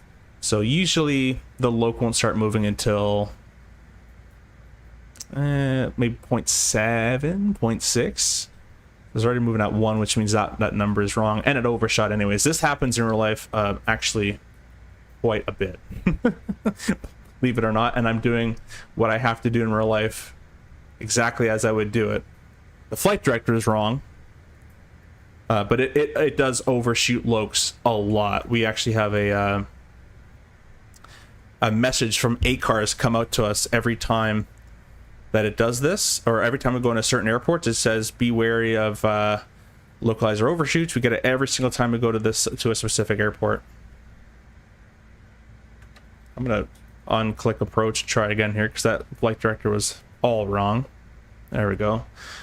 And we'll press autopilot engaged, glide slope captured, gear down. Let's go ahead and arm our reversers. There's no one here to tell us otherwise, so we're going to go clear to land, all lights on. Thrust to idle there. Toronto traffic, Jazz, 999, 24 left, 7 my final. Pearson. Go ahead and lock my office chair wheels. But with that method I just showed you, it shouldn't have done that massive overcapture, but it does sometimes still in real life, so it's a very real thing. Although it probably wasn't coded that way to be in there, it probably is a bug, as a coder brain would say it, but that's actually how the airplane does it. Sometimes, not all the time. Sometimes it behaves, but in Toronto, these 2-4s are so close together. There's something with these 2-4s. We get an ACARS message every time we come to Toronto saying, you know, localizer capture is an issue, you know, use alternate methods and all sorts of stuff. So I'll go flap 30, 156. Yeah, what's up with you, Lotto? Hope everything's going well, my friend. Barra says, what do you do if you depressurize and need to get down just lawn dart as high speed? So if it's an explosive decompression, you can't descend faster than the speed that you had the explosion at. We'll go flap 45. Ref of 136. But if it's just a slow leak of pressure, we make a U shape. So get your altitude, give it one big, let me see my camera here, give it one big scroll like this. Not anything specific, you just want to get a lower number. Speed mode. So now we go altitude, speed, thrust idle, spoilers, and then you come here and adjust your altitude to 10,000 feet or whatever the MEA is. So make a U shape. Boom, boom, boom, boom, and then adjust the altitude. And then there's also, we have a checklist and memory items for that as well. So, but in the sim, that's what you do. And you'll get, if you're descending like at, if you're descending right at the, you know, 330 knots, right at the max there, you'll get a good probably like 8,000 feet per minute nose down. So another bug, I think this is because the beta has not been updated with the Boris sound pack. When I disengage the autopilot, you're not going to hear an autopilot disengage warning. But again, I believe that is because of the sound pack not being updated, and I'm running the sound pack currently. Here's some traffic jets, 99924 left, 2 mile final. Okay, let's go ahead and disengage the autopilot. 500. Oh, wait, I gotta start my recording. This is gonna suck. This one, Sky Dolly. A little less power. Record. Alright. We'll make it back. We'll get it back, don't worry. Now that we have a flight model we can actually fly the plane with. 400.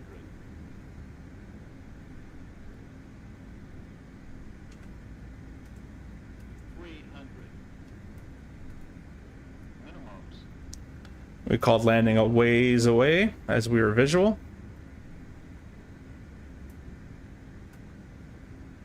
100. 50. 40. 30. 20. A little bit of lag. Reverse, although I don't think they work. So I'm gonna use the classic F2 and manual braking.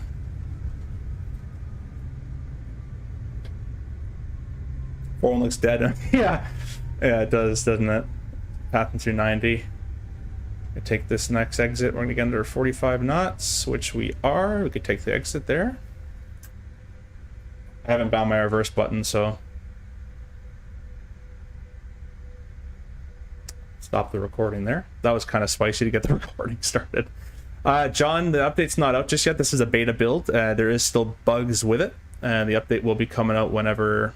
Well, I actually don't know if these bugs that I found will get fixed, but I reported them, so I assume the update will come out when they're fixed. I hope. Here's some traffic jets, 999 crossing 24 right, clear 24 left. Yeah. Is the beta release? No, it's not. This is 24? I thought it was 2020 on final. It is 2020. Yeah, this is 2020. All right, let's go ahead and get the flaps all the way up. We'll leave our strobe on as we're crossing an active here. Get the wing inspection, clear all these away. Aft cargo goes off, probes goes off. We'll start the APU shortly. Get rid of our flight directors if I can find it. Let's just throw this on for sim purposes. There we go.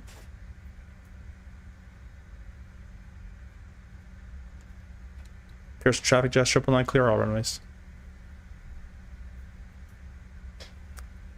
All right, looking pretty good. I'm gonna throw the center back on. It's really dark in the sim, so we'll just throw the center light on for that.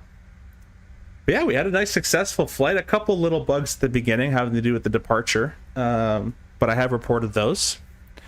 The yaw dampener bug, if you're still here watching from that, has been reported, and Hans is in Europe, so he'll wake up and find a bunch of reports.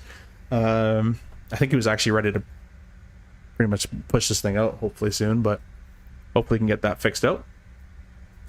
And yeah, also to work on my PPL and prepare to fly a CRJ, should I fly the model more often? No. I'll be honest with you, flying the sim will correlate nothing to the real one. Focus on PPL. Don't do any flight maneuvers. Well, I shouldn't say don't. You can do a couple of the real world maneuvers of your PPL in the sim. However, don't focus on the flying part of it because it won't fly at all like the plane.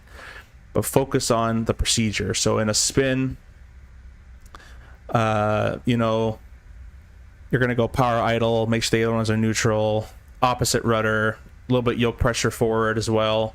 Hold those inputs till the spin is recovered, and then release and recover from the dive. So focus on the procedural things of the PPL in the sim, checklists, flows, that kind of stuff, rather than flight, because the flight model will never ever be close enough to replicate it real world wise. So flying the CRJ now before you even have a PPL is, you can for fun if you want to get to know the airplane, and like it's you know, you'll have a better understanding of the autopilot and that kind of stuff, but it won't really make too big of a difference. Once you get hired, you know, 3-4 years down the road, and you have a lot more experience under your belt, then you can re-download it and use it for flows and checklists and stuff. But you don't want to get any bad habits. So fly it, have fun with it if you want to. You're definitely going to learn some stuff about the RJ that you wouldn't have known without flying it. But don't expect that it's gonna. It won't make too huge of a difference. But flows, checklists, autopilot, and FMS wise are all great tools in the sim to use it for, in my opinion at least. Snow says, thanks for the answers. We're taught to break up those super long instructions, but as you know, some controls will do it anyways. Yeah, and it probably gets quite difficult sometimes in certain situations, I'd imagine. Hey, D1, hey, welcome. Hope you're doing well, my friend. Official little, okay. And yeah, I plan to start with DA40, then work towards either Embraer or CRJ 7 or 9. Yeah, man. Focus on one thing at a time. Get your solo permit, your student pilot permit. Go solo. And work on going solo practice area and all those stuff. Get yourself comfortable with that stuff first. Don't worry about the airlines. It'll be a long road till you're there. Have a goal in mind. Have an objective, obviously, as you should. But don't focus too much on it. It'll take a bit. We're parking at 245 Charlie. Let's go ahead and get the crew out there. 255 Charlie. Nope. Yes. And we have the crew in sight. We'll start the APU. We'll get rid of that light there because there we go. When I got my PC stuff set up again, we need to sit in Discord and I need to really learn how this plane. Yeah, man. And Lotto, this is the new beta, which should be hopefully coming out eventually when they got everything sorted. I don't know when they're going to release it, but anyways, the new flight model is absolutely amazing. This is the new flight model as well that I worked extensively with. Gravel was the developer of the flight model. They brought him in specifically for the flight model, and he turned all my data points and the airplane should do this and blah blah blah into code, and it's magical. It's much nicer to fly. Is 35 too late to start part-time flight training? Not at all. Not at all. Not too late. I had a guy in my class when I started flight school. I was 18, so I came out of high school and I did a college program, kind of like a 141, I guess you guys would call it. Anyways, there's a guy in my class who was 46, and in 3 years after the program and instructing, he got on with a regional on the Q4, and now he's on a 330. So definitely not too late. Also, do never compare yourself. That's another thing in flight school. If you're starting your PPL or even down the road, never compare yourself to other people's progress. You're going to have people having progress, stellar progress, people behind you. You might think that you're suffering in certain maneuvers, but someone else is doing better than you. They might be suffering in different maneuvers. So take your time. Flight training is a very weird... I'm going to shut that guy off. Is a very weird... experience. Not only flight training, but you learn a lot about yourself. You learn a lot about talking to other people and conveying points and things like that, especially when you become an instructor, how to talk to someone nicely. So enjoy the experience. It's definitely an interesting experience. You become a semi-electrician, semi-firefighter, avionic technician. Not really, but you have to dip your toes in all these different fields. So it's very interesting to learn that one. Fly with Lotto coming with $5 donation. I'm really happy for that. Thank you so much for that. I really appreciate that. And hopefully you're liking the content. But definitely, Lotto, when you got the sim setup back up online and everything's running for you, let me know. I'll be here. And if you're going to EXPO as well, I just got my EXPO shirts in. You'll be able to spot me a lot easier. I'm going to not actually cut the other engine. I'm actually going to reboot the engine because I'm going to give you guys the replay. So let me go ahead and press that button. Press this button. I really appreciate that though, Lotto. Everyone give Lotto a nice thumbs up, and also go check out Fly with Lotto on, I think I already mentioned his Instagram and Discord. Or sorry, Instagram and TikTok. It's Fly with Lotto, and he also has a YouTube channel as well. Give you guys some replays here. Get rid of... get these both in the cutoff position, and I'll get rid of that. Oh, I'm gonna put my flaps to full in the replay, or else it'll look kind of weird. go ahead in here and set the flap up. They're getting set. I'll do the replay. We use a single engine GA airplane. Versus I found the sim was great for practicing procedures like mentioned, practicing check ride motions. It's really handy for instrument. Yeah, IFR is a really big one. Really, really helpful in IFR. 100%. Agree with you there. I know where he's J4th. Hope it helps you out. This side. I'll give you guys some night land or some day landings coming up after.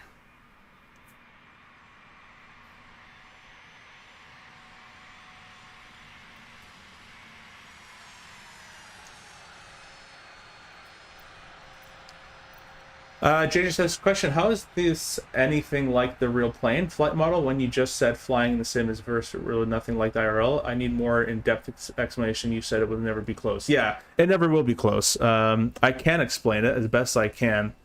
I'll start off with, you're playing a computer game. The computer has only, and even the real sims we train on is a computer game. It only has so many processes that it can do at one time. Real life happens in real life time. And it happens, anything can happen at you. Different pressures, different winds, you know, all that kind of stuff. Bug splatters, whatever. Add whatever you want to do into that. So start off with, this is a computer game. And once you go from there, now you got to remember that the flight model, the feeling of flight has to come through, kind of like if you're playing, come through the yoke and stuff. If you're playing like Formula 1, with a with the force feedback wheels and all that kind of stuff, you're not getting the G, and you're not getting all that kind of feel that will affect your performance in the actual plane. But it could get close still, but it still won't be the car, right? Same with the airplanes. You could have the force feedback yoke and all this stuff, but you're still not going to get the airplane. So that's that part of it as well. Talk about the fact that we're using a TCA yoke, which I think is an overpriced piece of plastic. It's the best we got so far, I guess, but it's way too loose. I mean, the CRJ yoke takes a lot of pressure to move. So add that part in there. And yeah, it's just being a computer game. It just can't, I don't really know how to explain it. It's just not real life. Every single day flying the airplane is a different experience, whereas in the sim, it pretty much flies the same every freaking day that you use it. Except for winds might change. What was landing rate? I don't know. Let me get G's working up here. G's. But that's kind of flight model wise as best as I can possibly describe it. Then you add in the fact of realism in terms of you not being there. Right now I have no fear of death. I'm not afraid of being yelled at by the company or anybody else. I'm not carrying 76 souls in the back of the airplane.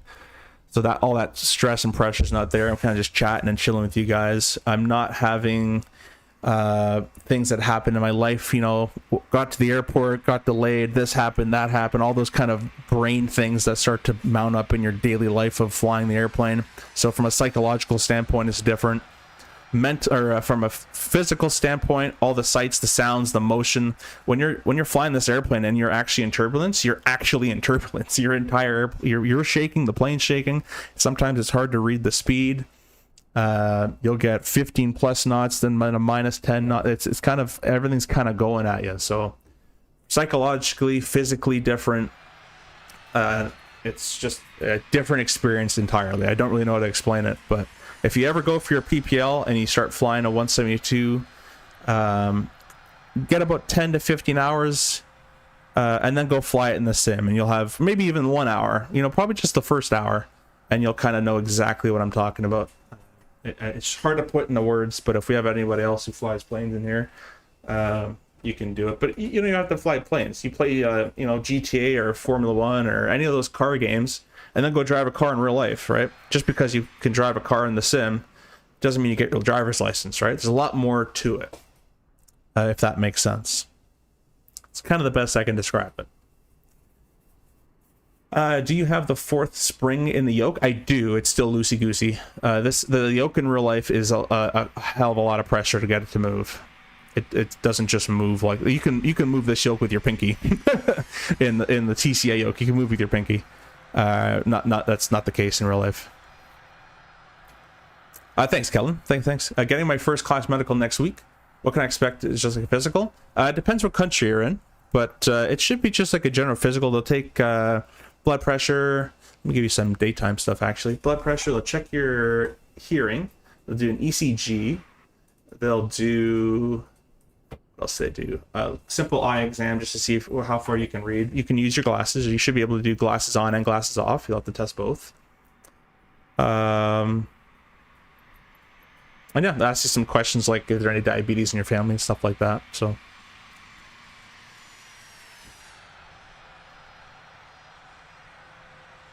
Especially with older planes, every airframe flies a little differently. Yeah, there's some CRJs. We have the trim, the aileron and the rudder trim kind of just cranked a bit because they're all bent in different ways. So just all those little minute things you just can't experience. I wish I can describe in words what it is. It's just, oh, you know, I've been in VATSIM this whole time. Let's get rid of VATSIM. Thankfully, there's no one been here. There's no one here this whole time. Too busy chatting.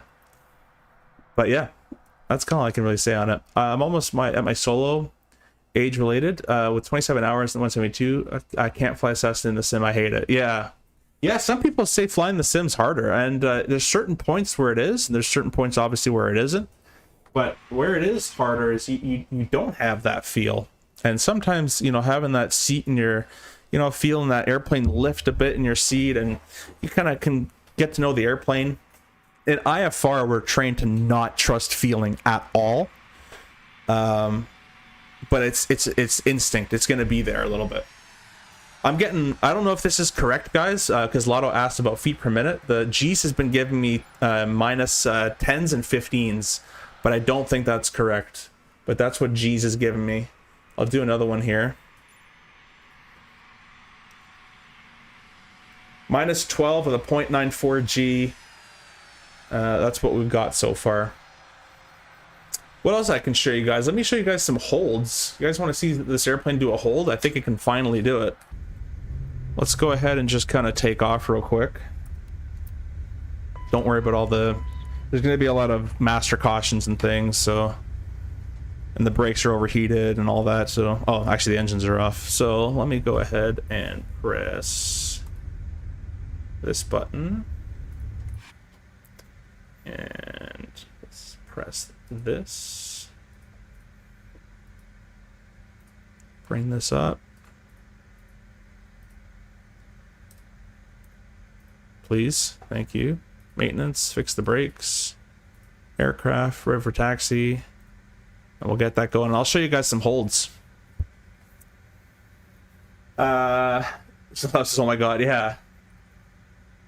Good description of it. Yeah, I think I honestly just rambled, but I honestly don't know how to put it into words. It's just the best I can compare it to is if you drive a car in real life and then go drive a car in a driving simulator. Even if the driving simulator has the best physics in the world, it's just not the car. There's no, also on a 2D screen, you get a little closer if you have VR, I'll give you that. On a 2D screen, you can't judge your flare all that easily. You can't judge a lot of things easier as well. So take all into account that it's a 2D screen. So, but the limiting factor is the computer just can't be programmed and processing all the factors that could be happening in real life. The wake turbulence, other, everything happening in real life. The air is like water, and you all know water is the hardest thing to code because it's a fluid. Air is like water, but you just can't see it. But air is a fluid. And you fly through it just like you would swim through it, or like a fish would swim through water. It's the best I can describe it. Really hard to code that stuff. The computer just can't do it all. I meant how the airplane feels with the yoke. The feeling with the yoke, we have dialed this as close as we can possibly get. Obviously, the yoke you're using it's like the real yoke is harder to move. But it's as close as you can possibly get. We don't have the data on the airplane. There's like the Aerosoft team doesn't have, and Hans doesn't have data on the airplane, as much data. And even if you did have data, that's all numbers in a book. It gets close. It doesn't correlate to real life either. Again, if you're doing your PPL, you know that there's numbers in the book, and then there's what the airplane does.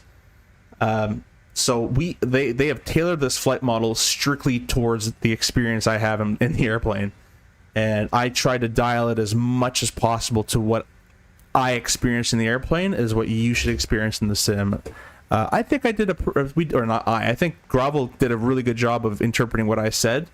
There's still things in here which are a little draggier here, a bit liftier there, you know, stuff like that, but it's probably a good 75 to 80%. The other one was about 4. So it's really good. It's as close as we could possibly get it with 2020 limitations. 24 will be even better. But yeah, that's kind of all I can say on that one. The good old tiny box and red button never liked that test. Little tiny box and red button. I actually don't know what you're talking about. Sorry, Kevin. Only just now flying downwind for YZ. Wow, butter. I wonder if we get super strong springs for the yoke, would it feel better? Maybe, but again, then you have that springy action, and the yoke isn't a springy action to it. Yeah. Again, so real life, let's talk about what happens when you do this in real life. What happens? Right? Elevator's gonna move, forcing the tail down and the nose up. That's also going to start affecting your angle of attack, which is going to add some lift, decrease, and increase some induced drag. And so all that happening in real life, it might not happen symmetrically, right, with the airplane as well. There might be some yaw I put in there. So it's just, there's so many factors to, and I'm not a physicist, there's just so many factors to how an airplane flies. That's why it's called theory of flight, by the way, that it's just really hard to model in a sim. And I don't care what anybody says, the sim will never be like the real plane. That's why you do sim training in the airline world, and then you go, and after your sim initial training, you get very good at the procedures. You do 50 hours or whatever your company wants, line training, which means you're with a training captain, because you have to fly the airplane. I know a lot of people, and there was actually a person who was part of my Discord, I won't say their name, that did the RJ, got hired, did all the training courses, passed the flight tests in the sim, got to the airplane, couldn't land the airplane, and was let go. So the airplane is not the sim, and the sim's not the airplane. Some people like to fly the airplane, some find it easier, some fly the sim easier. Most people find the plane easier though, because we use it more often than the sim.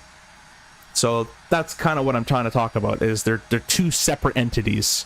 You can get very good at flying the sim. You can get very good at flying the plane, but they're separate. They're two different things. They're not even comparable.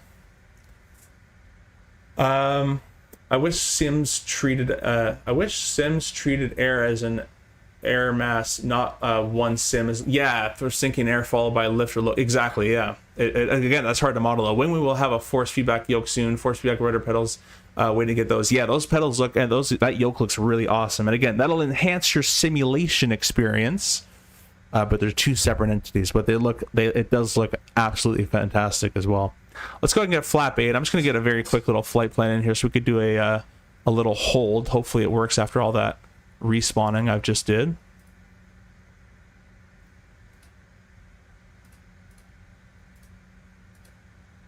All right, that's a good start. And we're just going to put here...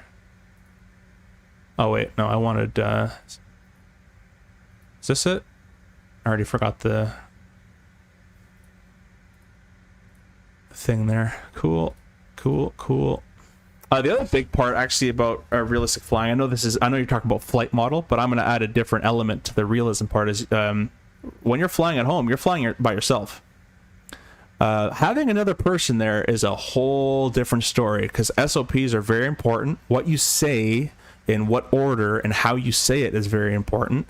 Conveying messages to the other person without destroying egos, because pilots have big egos as well, is very important as well. So it has a whole new element of the psychological aspect to flying. It's called CRM, Crew Resource Management. It's a very interesting topic, actually. So there's a bunch of stuff to why the sim just won't do it. But Kenny says, when I did my first medical, that was the hearing test. They gave me a headphones and put me in the tiny dark box and told me to click the red button when I heard a beep. Oh yeah, exactly. Yeah. Ours, they just said put your finger up. Just raise your hand. Is this systems modeling now? Yeah, we're going to be showing you some holds. So I'm going to show you some holds here. Let's just go COIZ, because I forget the airport name. And that I'm trying to go to. And we're going to go direct to Durlow.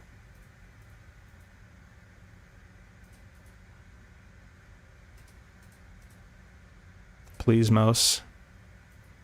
Please, mouse. There we go. By the way, guys, CSP Gaming has his, I think his CRJ CDU video. I think it's up already. And if it's not, it'll be up shortly, so go give that a try. So we're just going to quickly do a nice little fast takeoff with this. And we're going to go direct to Durlow, and we're going to do a hold. We'll try an offset, and a parallel, and a direct. Let's just do this. Where's my thing? I don't have it. There we go. 300. 200. 200. Don't sink. And let me change the weather back to this. All right. So legs, direct Durlow. Apparently it's not allowed. 300. Oh, let me pause there. Reset myself over here.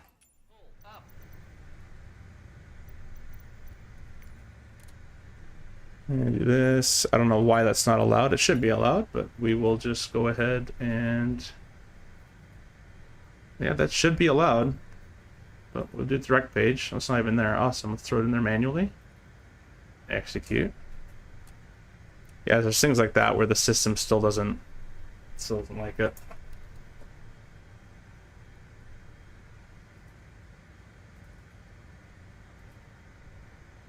Alright, I have a stupid idea. Yeah, that's not how that works, but that putting it up here is actually behind. So, anyways, now we're direct Durlow in its brain.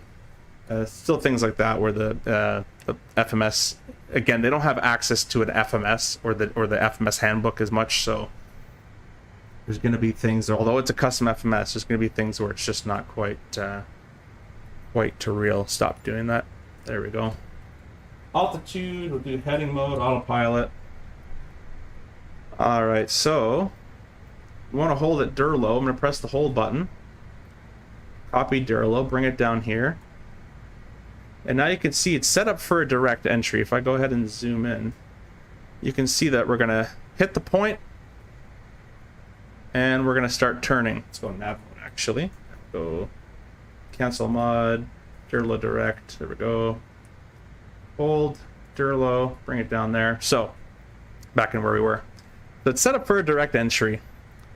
Let's say that we were given an inbound course of, let's say an outbound course of 210.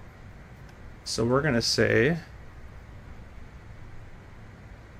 okay, come on. I think it's my replay doing it. Stop. Turn you off. Go back here. Let's say 210. And /R for right turns. Oh, I just gave myself another direct.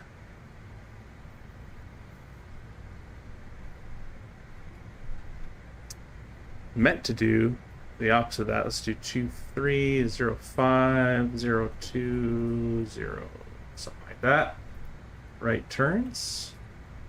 And now you can see it says parallel. By the way I figured that out is the outbound, wherever the outbound lies, determines where it is. So I just opposite it. Anyways, direct is parallel.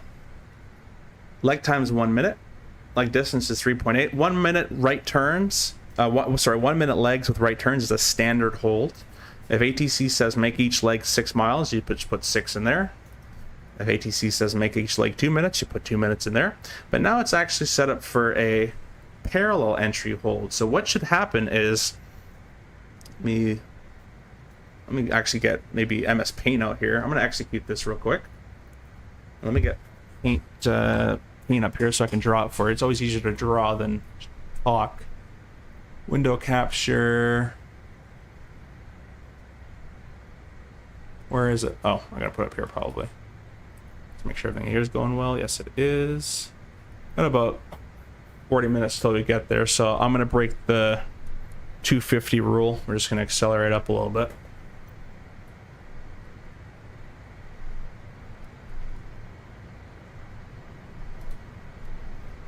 Huh, my paint is not wanting to show up on OBS. Bring the thrust back a wee bit. Discord, Chrome. Okay, well, I have another idea. I think this is actually a better idea anyways. Bring this guy out here. And we'll make it daytime. And the airport I was looking for that I forgot the name of, or the call sign is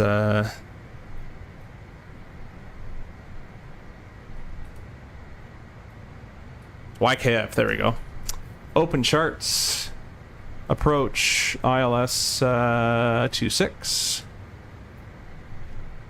And we're gonna go direct Daxon. That's what I actually meant to do. So we'll go Daxon. I'll get to the comments in a second here, guys. Just setting this up for you. Okay, so we're gonna go direct Daxon. And I want direct Daxon, so it should cancel the hold. That should actually, it says holding at Durlo down there. We're gonna delete that.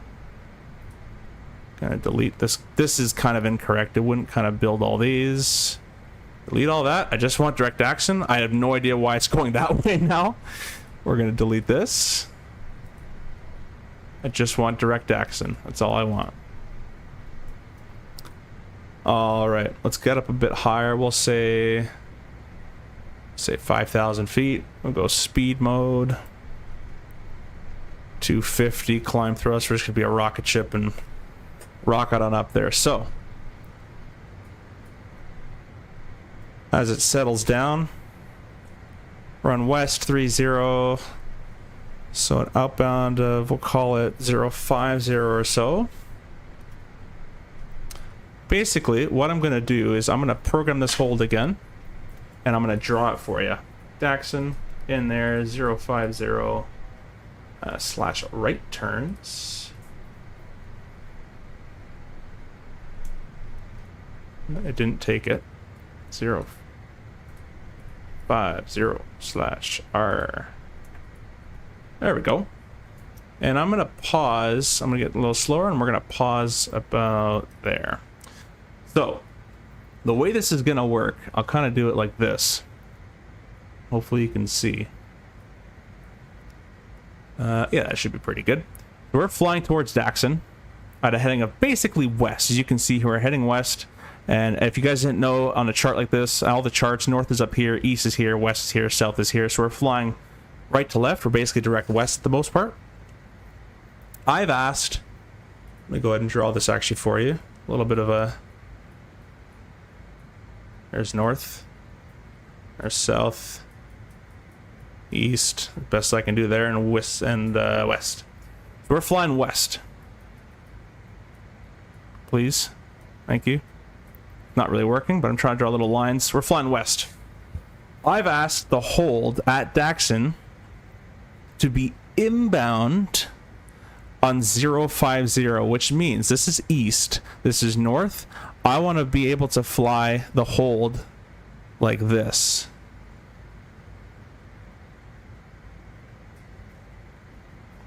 Not quite like that because my drawing's quite bad, but basically like that. The problem is we're heading west. So how am I supposed to get here and then do a turn like that to start turning this way? Undo, undo, undo. Draw it again. As best I can draw. I'm sorry, I'm not a good drawing. So what we're going to do is something called a parallel entry. That was not even drawn properly either. What we're going to do is we're going to hit the fix. We're going to fly parallel to the holding direction. So parallel of 050 is 230. So we're going to fly 230 for about 45 seconds or so. And then we're going to turn right inside, or left in this case, inside the protected airspace and come and loop around. So basically what it's going to look like, what the airplane should do is going to hit this point, turn left, outbound on 237, or sorry, on 230, and then turn left again inside the protected airspace. You don't want to turn right because now you're in unprotected airspace. If you hit something, lawyers, you sue, your fault. You hit something in here, you might be covered. So hit the point, parallel the entry course of 050-230. Then we're going to turn left inside the protected airspace, do a one big loop, hit the fix again, and then continue hold. So it's going to be boom, boom, big U-turn basically back to Daxon, 050 on the heading inbound, and start turning. That's kind of how it's going to look.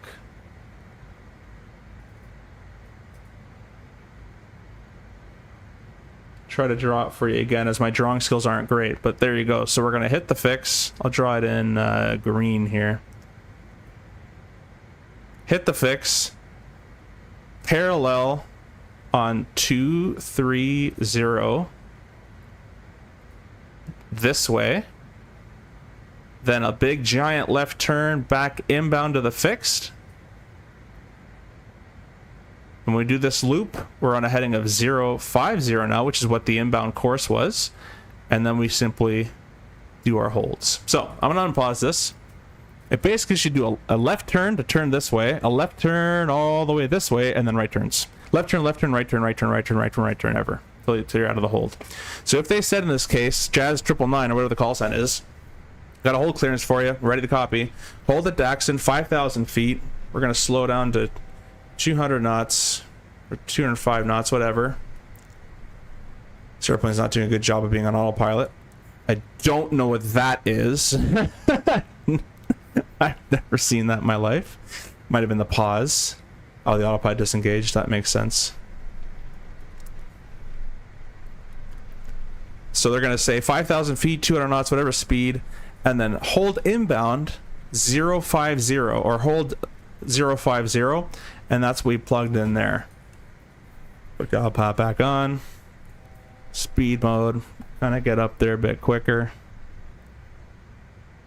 And let's execute this hold so the airplane knows what to do here. And the airplane should do it. Yeah, a lot of holds are implemented. It's well, hopefully we're gonna see what it does here. It should have hit the fix. I'm gonna give it one more try. It should have hit the fix, not just start early turning as it did there. So I'm gonna do it without pausing. I'm gonna completely set it up all over again on itself, so it has a bit of time to kind of think. See, we still going? Yeah, we kind of stopped the flight, and now we're doing just some hold stuff. People wanted to, I had some comments about holds earlier, so we're just gonna see some hold stuff real quick. And this one, this one, this one. Do that airplane. So legs page, I'm gonna delete all that. So now we should be just direct Daxon. LNAV. We're gonna slow to 200 knots or so. Let's press speed mode. Let's climb up to 5,000 feet. 210. I'll add a bit of thrust so you guys can go up. And we're gonna press hold. Daxon over here. 050/R. Parallel. 1 minute legs. A hold of 200. Estimated for the clearance, we don't have one. Execute the time, or execute that. Again, guys, what it should do, it should hit the fix. It should fly parallel the inbound course. The inbound is 050 is what we've entered. So in parallel of that, or the opposite of the radial of 05 is 230. So it should fly 230 inbound, or this way, outbound, turn left inside protected airspace, and then hit the fix at a 050 heading inbound and keep the turns going.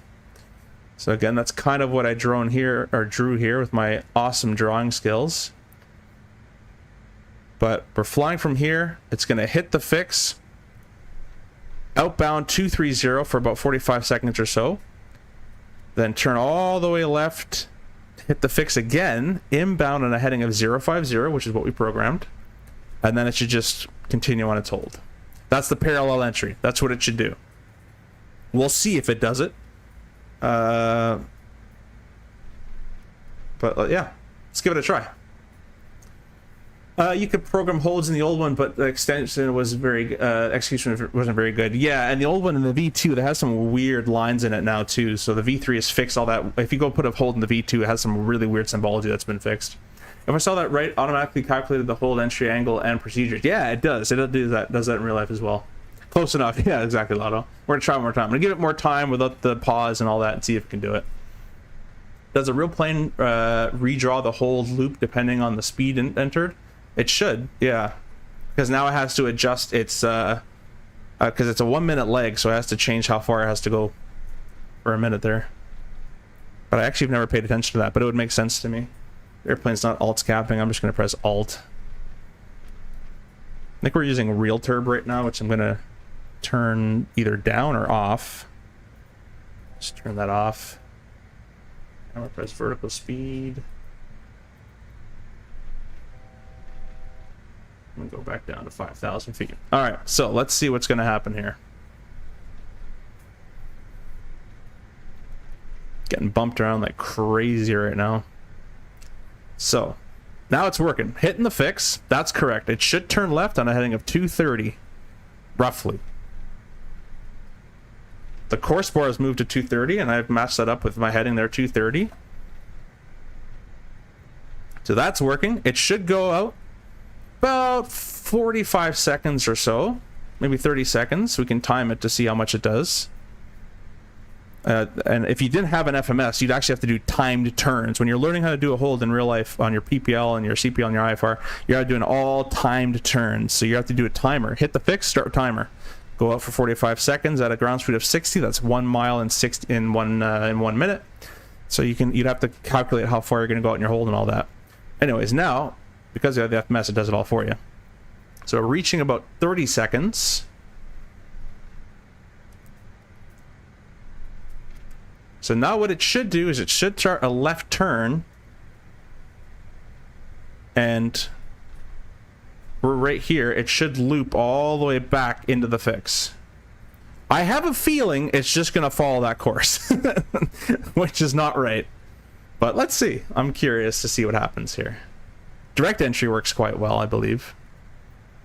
And you can see it's sequenced to hold at Daxon. Okay, here's the end of the line coming up.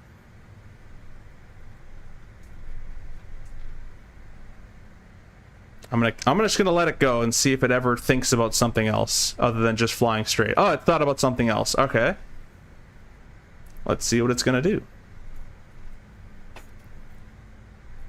Did it adjust for wind correction? It should, yes, it does. And again, if you're doing this on a PPL or on an IFR ride with all steam gauge instruments, the classic instrument 6-pack, you are adjusting for the wind as well. That's why when you get into the airliners, everything's kind of simplified because you've already done it at a more difficult level in a sense. You're also worrying about a lot more things rather than just flying the hold. You got a lot more stuff to cover airline-wise. So what it should do now is it should basically make a beeline from where we are right back to that Daxon hold. I'm gonna add a bit of thrust as it's having problems alt capping a million times here.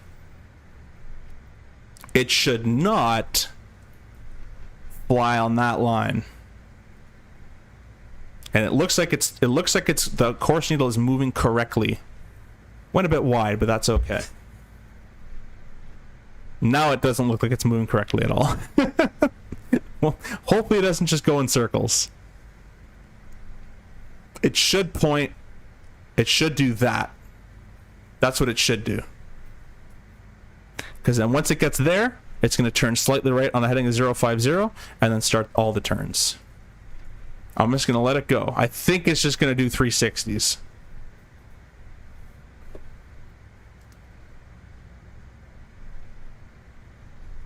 Let's see. I got my PL in 6-pack and on check ride weight IFR. I can't imagine doing IFR in a 6-pack with holds on air approaches. Yeah, it's a very good experience to do it. And I think it's not doing it. So basically, I'm going to do what it should be doing, and I'll do it with heading mode. So let me bring myself out here. Kind of see where I roughly put myself, kind of over there. Kind of restart from where we were. All right, and we'll go Daxon direct. Take off autopilot here. So the entries are still, looks like broken, but I swear I tested this at what's it called? What was that? Kelowna. I swear I tested it there, and the entry actually worked quite well. At least the flight model's good. You can't ask for everything. Anyways, let's delete that hold. All right. And let's go Daxon hold into there. Okay, that's what I wanted. That shouldn't have done that, but interesting. A lot of interesting stuff with this FMS. Let's just put you on autopilot for the time being. 050/right. All right, execute you. Let's do 200. So I'm going to do it with heading mode, and I'll show you guys what it should have done. Let's stop our timer. Quickly, let's calculate how fast we're doing. The ground speed wise, 200 knots. 120 knots is 2 miles a minute. Yeah, 240 is about 4 miles a minute. So we're doing about 3 miles a minute, give or take. So if we go this way for a minute, we've gone 3 miles. It looks like 1 minute legs are 3 miles anyways, so we'll probably go out for 45 seconds, and then we're going to start our left turn. I'm going to do this all with heading mode once we get to the fix. Let me go heading sync, heading mode. Now we're in heading mode. I'm going to do it all manually with the manual autopilot inputs. It's a shame to see the jet in system state it is. Lots to be done still, whereas other payware has holds sorted out by default. Yeah. I don't know why they can't get it working. But I'll send this to Hans, and he'll be able to take a look at it. I should probably get my phone. I don't even have my phone on me right now. I'll have to go find that. Where I put it. I believe, though, if you're on a missed approach procedure, that hold should work, and we can test that out maybe a different time. But I've done one of those in the sim, and that did work quite well. I think it's just the parallel it doesn't like.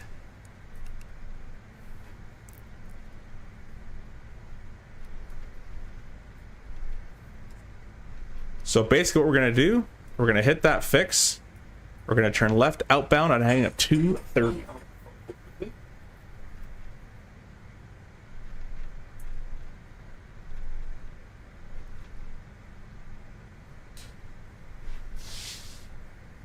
Okay, got my phone back just in time.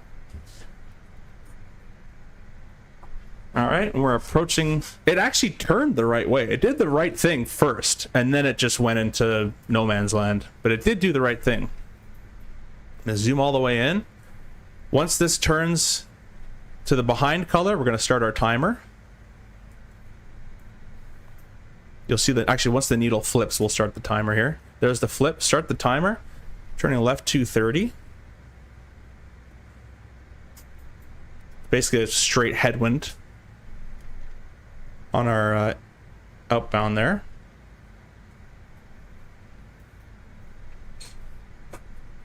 And we're going to go out for roughly 45 seconds.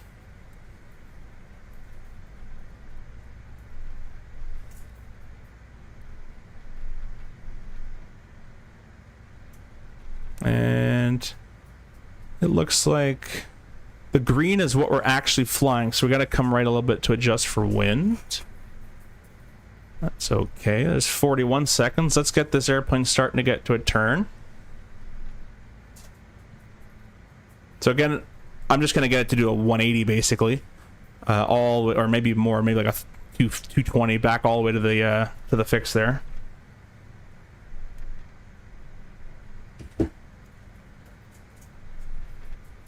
This is what the airplane should have been doing.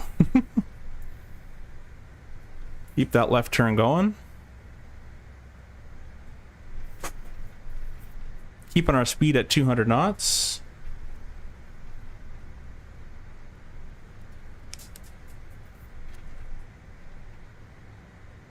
Keep that left turn, keep going. Bring our speed back a wee bit. Getting a lot of little pockets of gust. That's kind of cool, actually. You don't really see that too much in Flight Sim. And notice we're staying in this protected airspace. And that's what we want to do for the most part.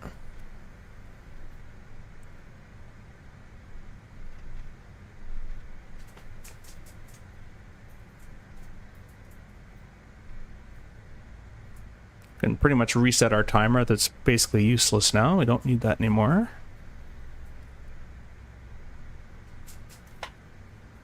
And you want to stay slow for these holds, especially the entries, because you want to make tight turns. So we usually do the, if you have a speed book available to you, a CRJ 900 speed book, you'll use the flap 0 speed plus 30, and that'll be your hold speed.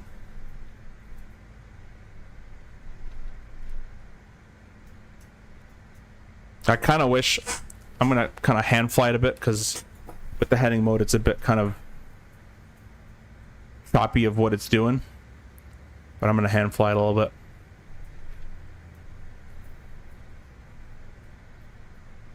Because I couldn't keep a nice constant turn going.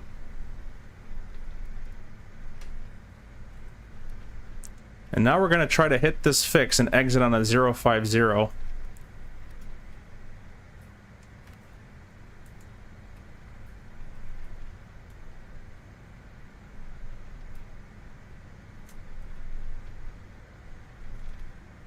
Okay, we're going to start our timer. And that's basically what it should have done. But it didn't do anywhere close to that. So... and then you just kind of basically keep going around in this turn.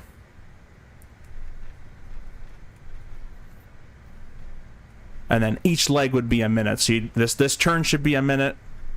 The outbound, or the downwind, whatever you want to call it, is a minute.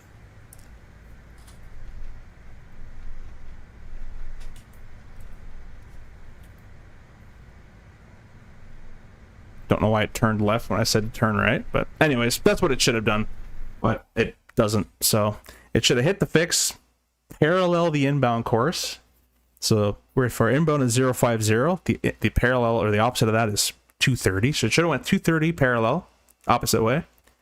A giant big left turn all the way back into the fix, and then now you're heading towards the fix at 050. Start your right turns, and you're just in the hole, and you just keep spinning around in circles. So it doesn't seem like it likes that one. We can try, let me do heading sync, heading mode, alt, autopilot on. Try that, set that up like that. We can try hold, exit hold. Okay, it should have asked me to execute that. Anyways, Daxon. Don't know, why can't I copy that? No one knows. It's just not allowed apparently. Daxon. We can try direct and see if a direct works.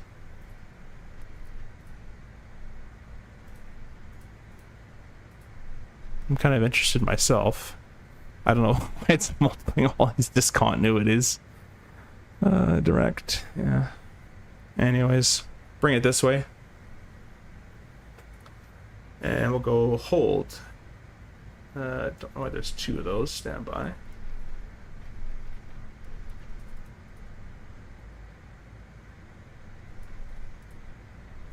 Get rid of you, execute you, hold, Daxon in here.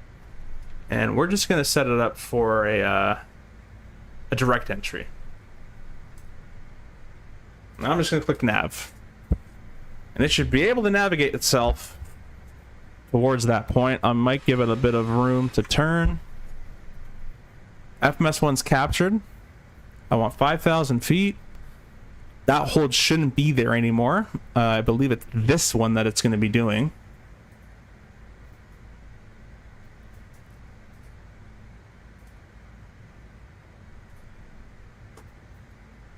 So I don't know why there's two of them, but there's two of them.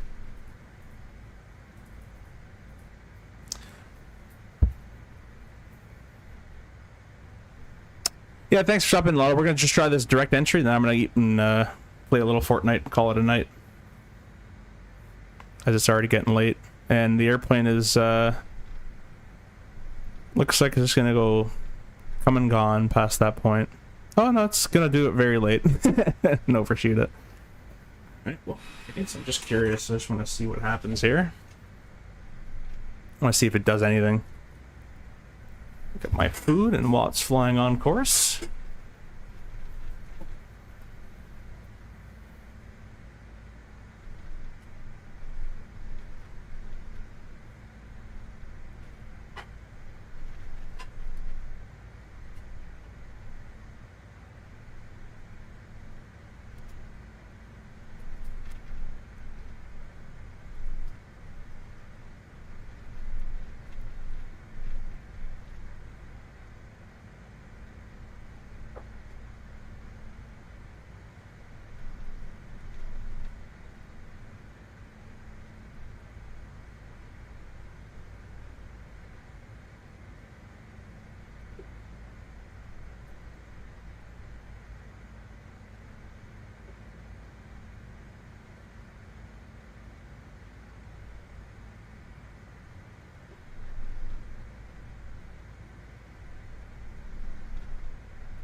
Alright, got my food. Looks like I made it back just in time.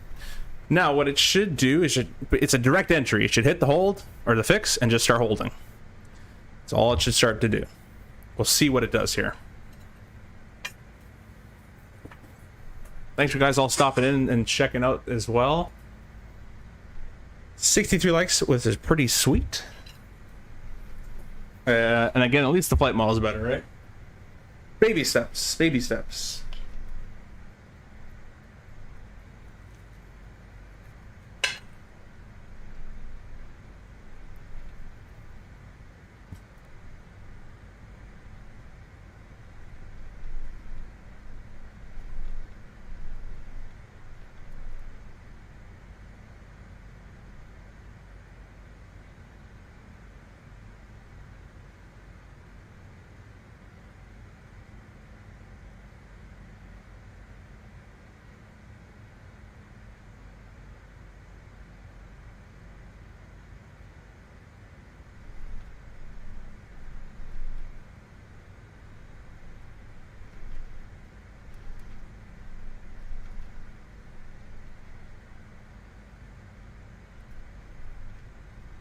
Okay, this one it seems it looks like it's doing.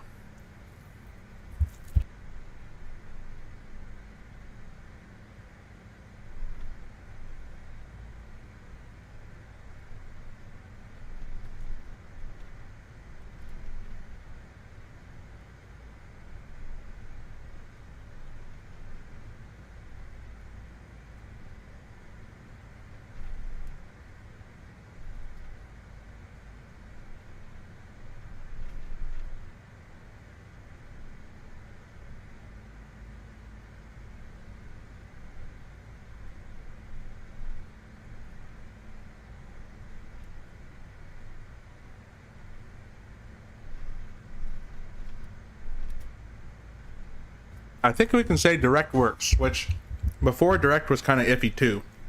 So it looks like we made some progress in there, as this one's actually doing what it's supposed to do. Parallel didn't work. On the next stream we can try the offset, but right now I'm going to leave it there as it's kind of getting late. I'm still kind of tired, but it looks like direct works quite well actually, except for all these extra lines. That was from the old holds.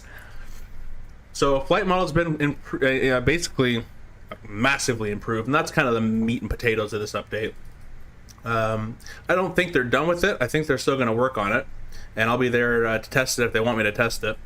So anyways, with that, I hope you enjoyed this kind of different stream. This is going to be going under a members only stream, as this is beta footage and I don't want the people have to have a video for a long time.